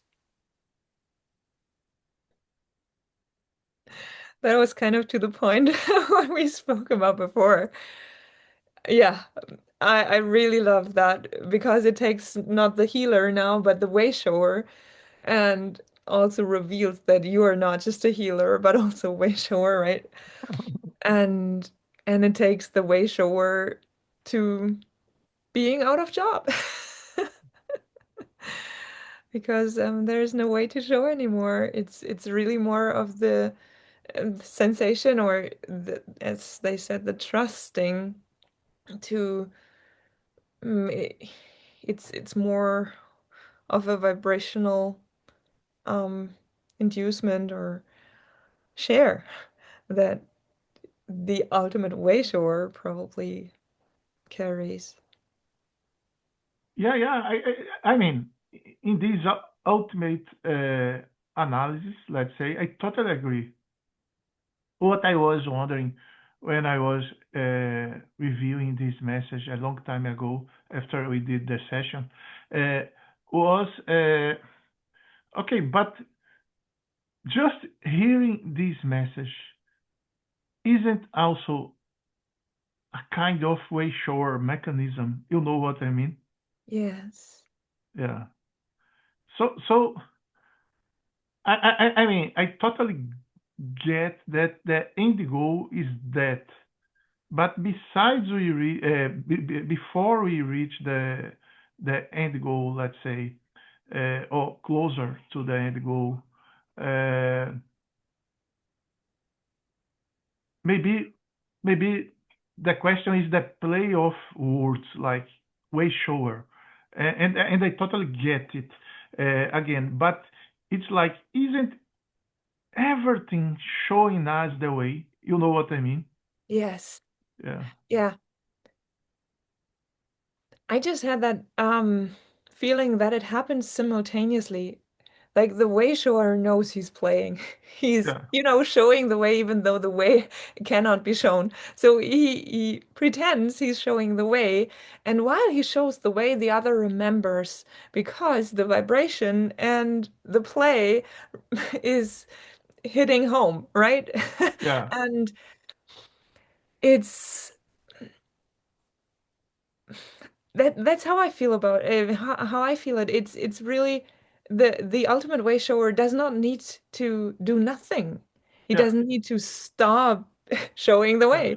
He just stops pretending that this is actually what makes the change. He stops thinking that he's the most important part of what he does is or what he's about is what he does. He knows that no matter whether he does that or something else or nothing, in this the vibration or the high vibration or the consciousness or just let's say the knowing of the truth of who the other is the change he makes. Because the moment he trusts someone so much that allows himself to show the way, he also already sees the other stepping into their own way, right? Taking their own yeah, path. yeah. No, no. I mean, I totally get what you are saying. What I was wondering, it's like I think there is also an implicit message that it doesn't matter what you do, this path of return will happen to everybody in some point, maybe in different timelines or things like that, or even in different universes. But everybody will evolve, let's say, or you remember, or you touch home, as you said. Anyway, so this is one aspect.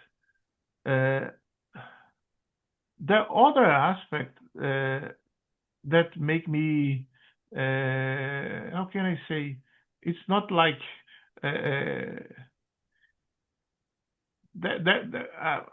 the only thing that I was,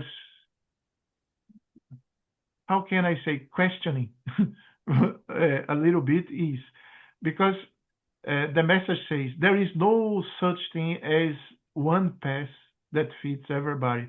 But look, I don't think the way sure is that a real way sure is showing one like the gurus use it to do, showing one specific path that fits everybody. And even in the case of the gurus, I think they knew that there was a kind of vibrational match, and they weren't showing the way to everybody. Yeah. Uh, yeah, so this is the only thing that make me question a little bit, because again, I think way showing, it's for example what we are doing right now.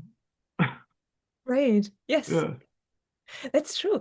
yeah, However, it will hit home for some, and yeah, for yeah, others, it will be like, that's not exactly. my past. So I would say we are showing maybe one way, Yeah, yeah, exactly. and that would, I mean, so even though it's not one path, and we say do this and that, and or they say the channels say that, um, it's still it comes from a certain place Yeah, of allowance, right? It yeah, invites to allow in a certain way.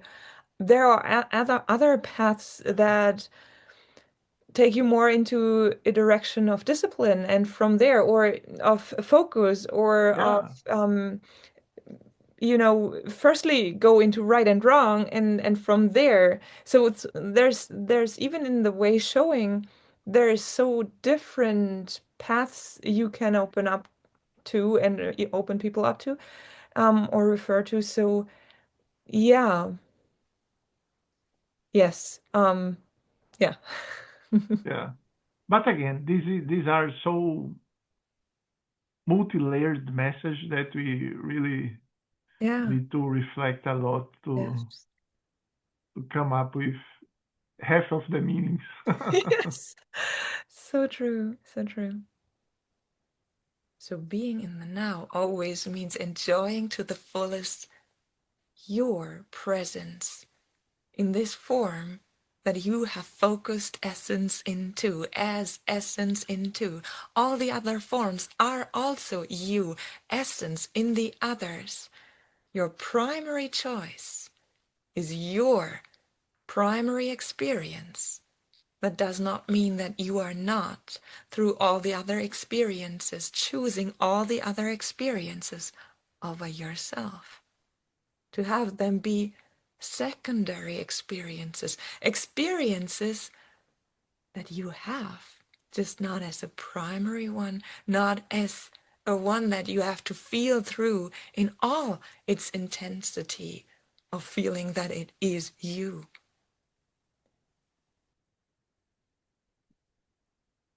Thus, you see, you feel, you know that being the one, the way to show is only and ever only for you. There's no one to heal.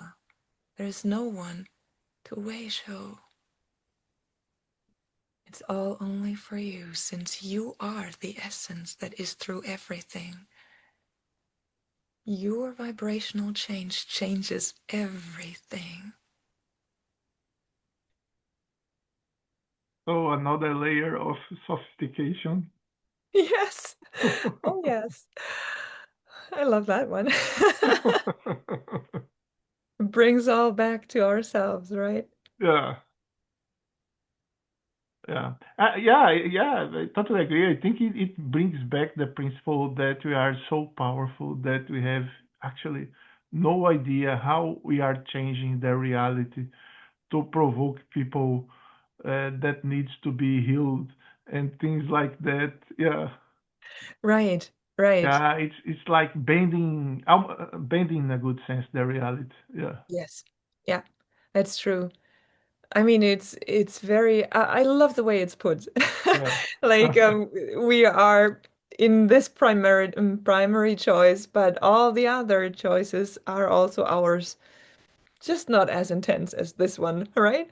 yeah, So, it's we wouldn't to betray ourselves of the choices and the other choices that are there. We wouldn't want to put the other choices into our body, as we sometimes would say we would do.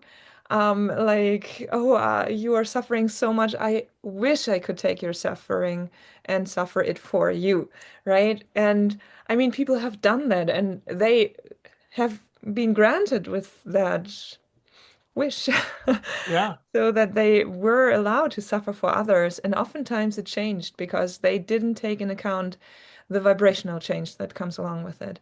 So it also shows very clearly that we made our choice. So it's possible to choose to really experience that we can choose differently and that we can make a different choice our primary choice. Yet it also allows us to let go a little bit of all the entanglement and allow this choice every moment anew to be our choice and to stand for that choice, not to try to feel with other choices in terms of, okay, you suffer, it's better I suffer as well, so that you don't feel that you suffer more than I, or, you know.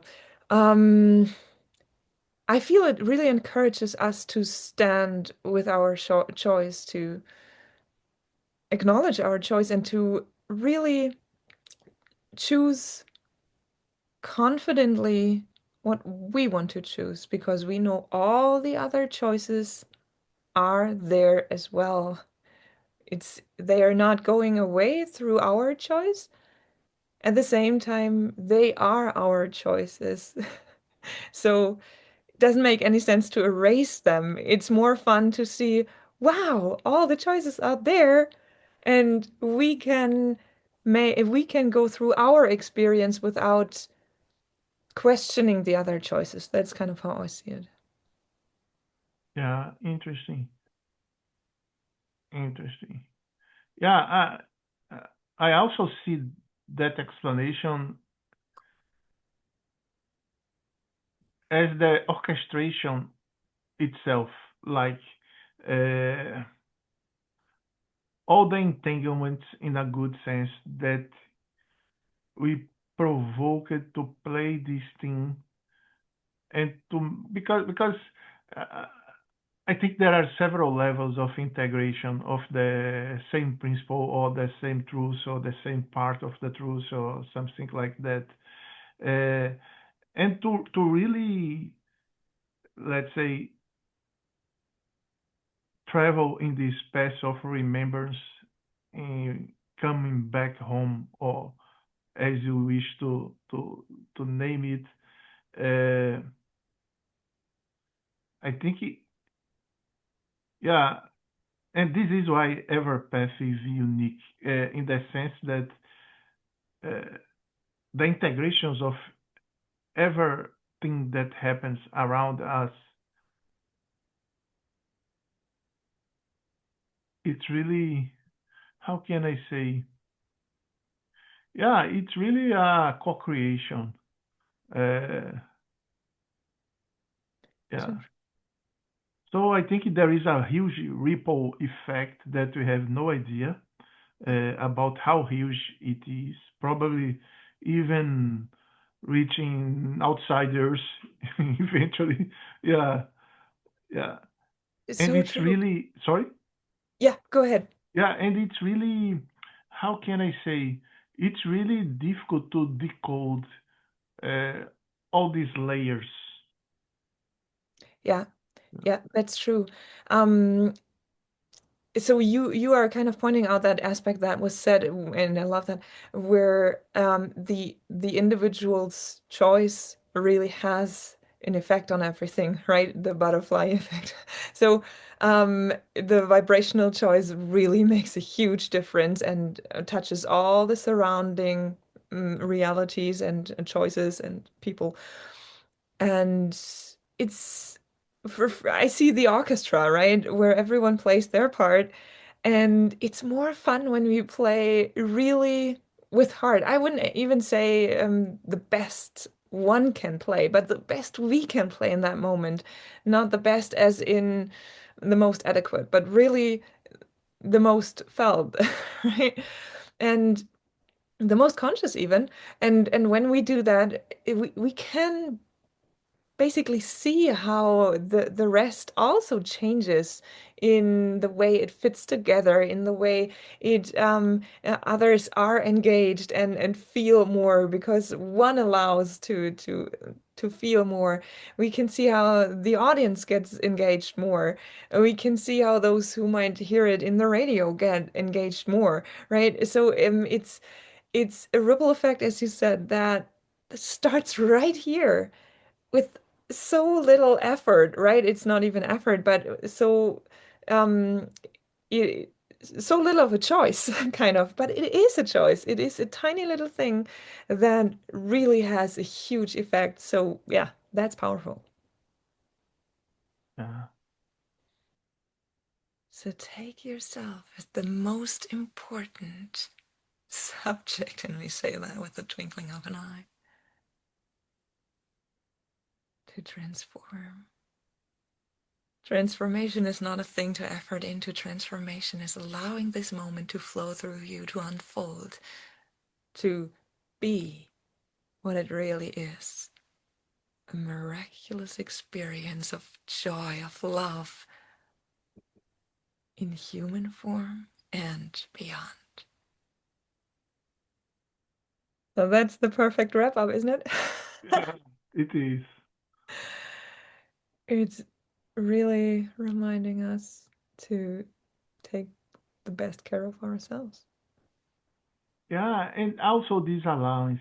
Yeah, this allowance is really at least to my personality, to my humanity, is something tricky. Yeah. Yeah.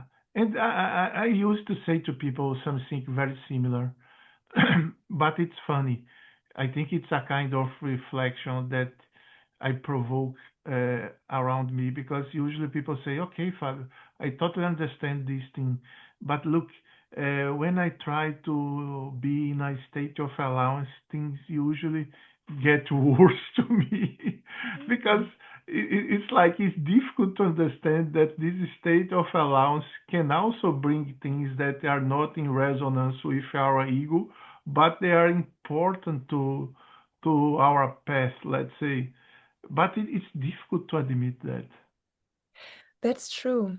Um, I have just I just picture in that moment as you say that I picture someone holding on to a certain position of a certain thing, let's say a lamp, right? And they want that this lamp is in that position, so they really hang on to holding onto that and irritating it there, and then they allow the lamp to do what it wants. Maybe it's a flexible thing, and it just does what it wants, and all gets confused because the light is different and all is different, and it's not how it's supposed to be because the mind still thinks there is one right and one wrong.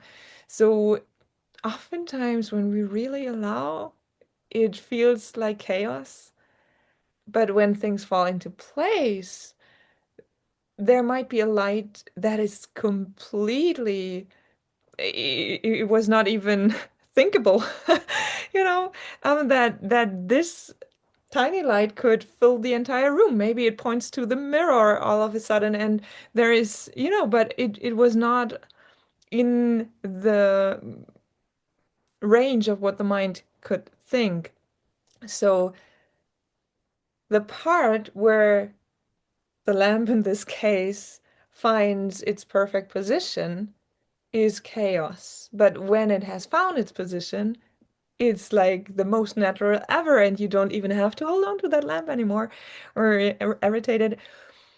And I perceive that allowing oftentimes is exactly that. That firstly, it starts to feel very scary and very chaotic because we don't force it into our mind's concept. But when it was fully allowed to go into this natural harmony or reverberate into what it was supposed to reverberate into or where it's supposed to be, then we find something that we wouldn't have seen or wouldn't have been able to bring about because it was not part of our concept. And I think that's the magic of allowance. Yeah, I think so.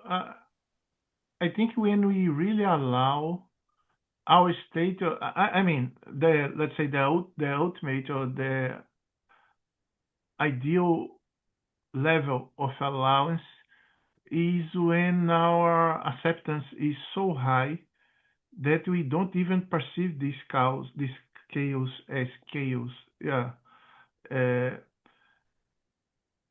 it's like we are so open, and this I'm not saying that I reach this state frequently, but we are so open that even these chaos are not perceived as chaos. Yes. Yeah, I mean, I consider myself really fortunate because I'm not in this state, but I found several people that are very close to this state. Uh, and I always question them about it. But it's like when you are in this state, the acceptance it's so high that nothing is perceived as chaos. Yeah. It's like it's a state of detachment. Right. Yeah, Yeah, it truly is. yeah, And when it comes to personal, as not an object or an yeah. outer circumstance, but really a personal feeling, then it oftentimes, I mean, we could take someone who is used to being very active all day long, right? One action leads to the other, and when there is no action, it needs to be filled with an action. I mean, it's quite common for especially workaholics. Um, and someone going into the acceptance might perceive the chaos in the emptiness of action, right? And as you said, the more we allow this, the more we go into this embrace of not knowing what is going to happen, and also allowing non-action to be part of the plan or of what unfolds, then the more we allow that, the more we don't feel the pressure and anxiety anymore, like the pressure of we have to do something, what's next, and also the fear of doing something wrong, not doing enough, not receiving or making things happen as in the way they should be. So we go get away from the claim of ownership of what we do and the actions we take and the non-actions, and then even the seemingly boring moments of not doing much can be so very fulfilling. Yeah, I believe so. Yeah, I think personally speaking, I had glimpses of these things, but I'm still working in my acceptance. Uh,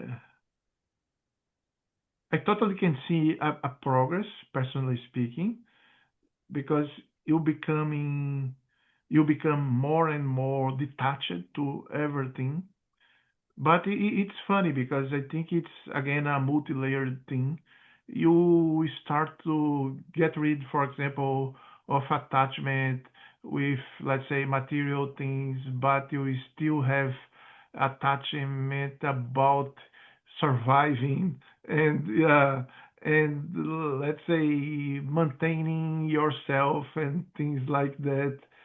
So I mean, this is really fun to play with because I think I mean I'm far from this state of these people that I met that I told, but I think on the other hand, it's really liberating. I think this is the freedom, liberty. I think this is the word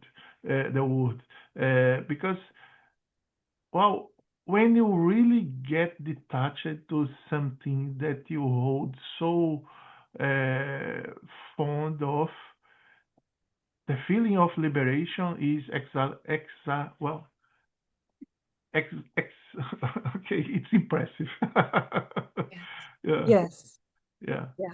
yeah. You can see how this thing was waiting on your shoulders. Yeah, Yes. making, Expansion. yeah, Expansion. yeah, Expanded stuff. Mm-hmm. yeah. Yeah. Excellent. Yeah. Mm-hmm. I was trying to remember the word. Okay. Yes. Excellent. Yeah, yeah. But Acceleration, exaltation. no, it's a Whatever it is. yeah. Yes. Okay, but we reached the end of our first batch of messages, but we have so many more messages that I think they will stay to episode 2. Yes, I think so too. And I feel that we can go into this next phase of just allowing everything with that, yeah, that remembrance of we can be in the expansiveness, the liberation by simply allowing everything that is happening as happening for us, not having to control and bring into a certain form Yeah. to receive And certain I things. think, sorry. Go ahead. No, and I think that also, I totally agree. I think that I would say most of people, but I think all people actually. If you look in hindsight, uh, you can see that every time you were able to allow and to have acceptance in your life, things started after some time to get better and not worse. So even if we look at our personal experience, I think we can totally find truth on these things. Yeah. Yes. Oh, yeah.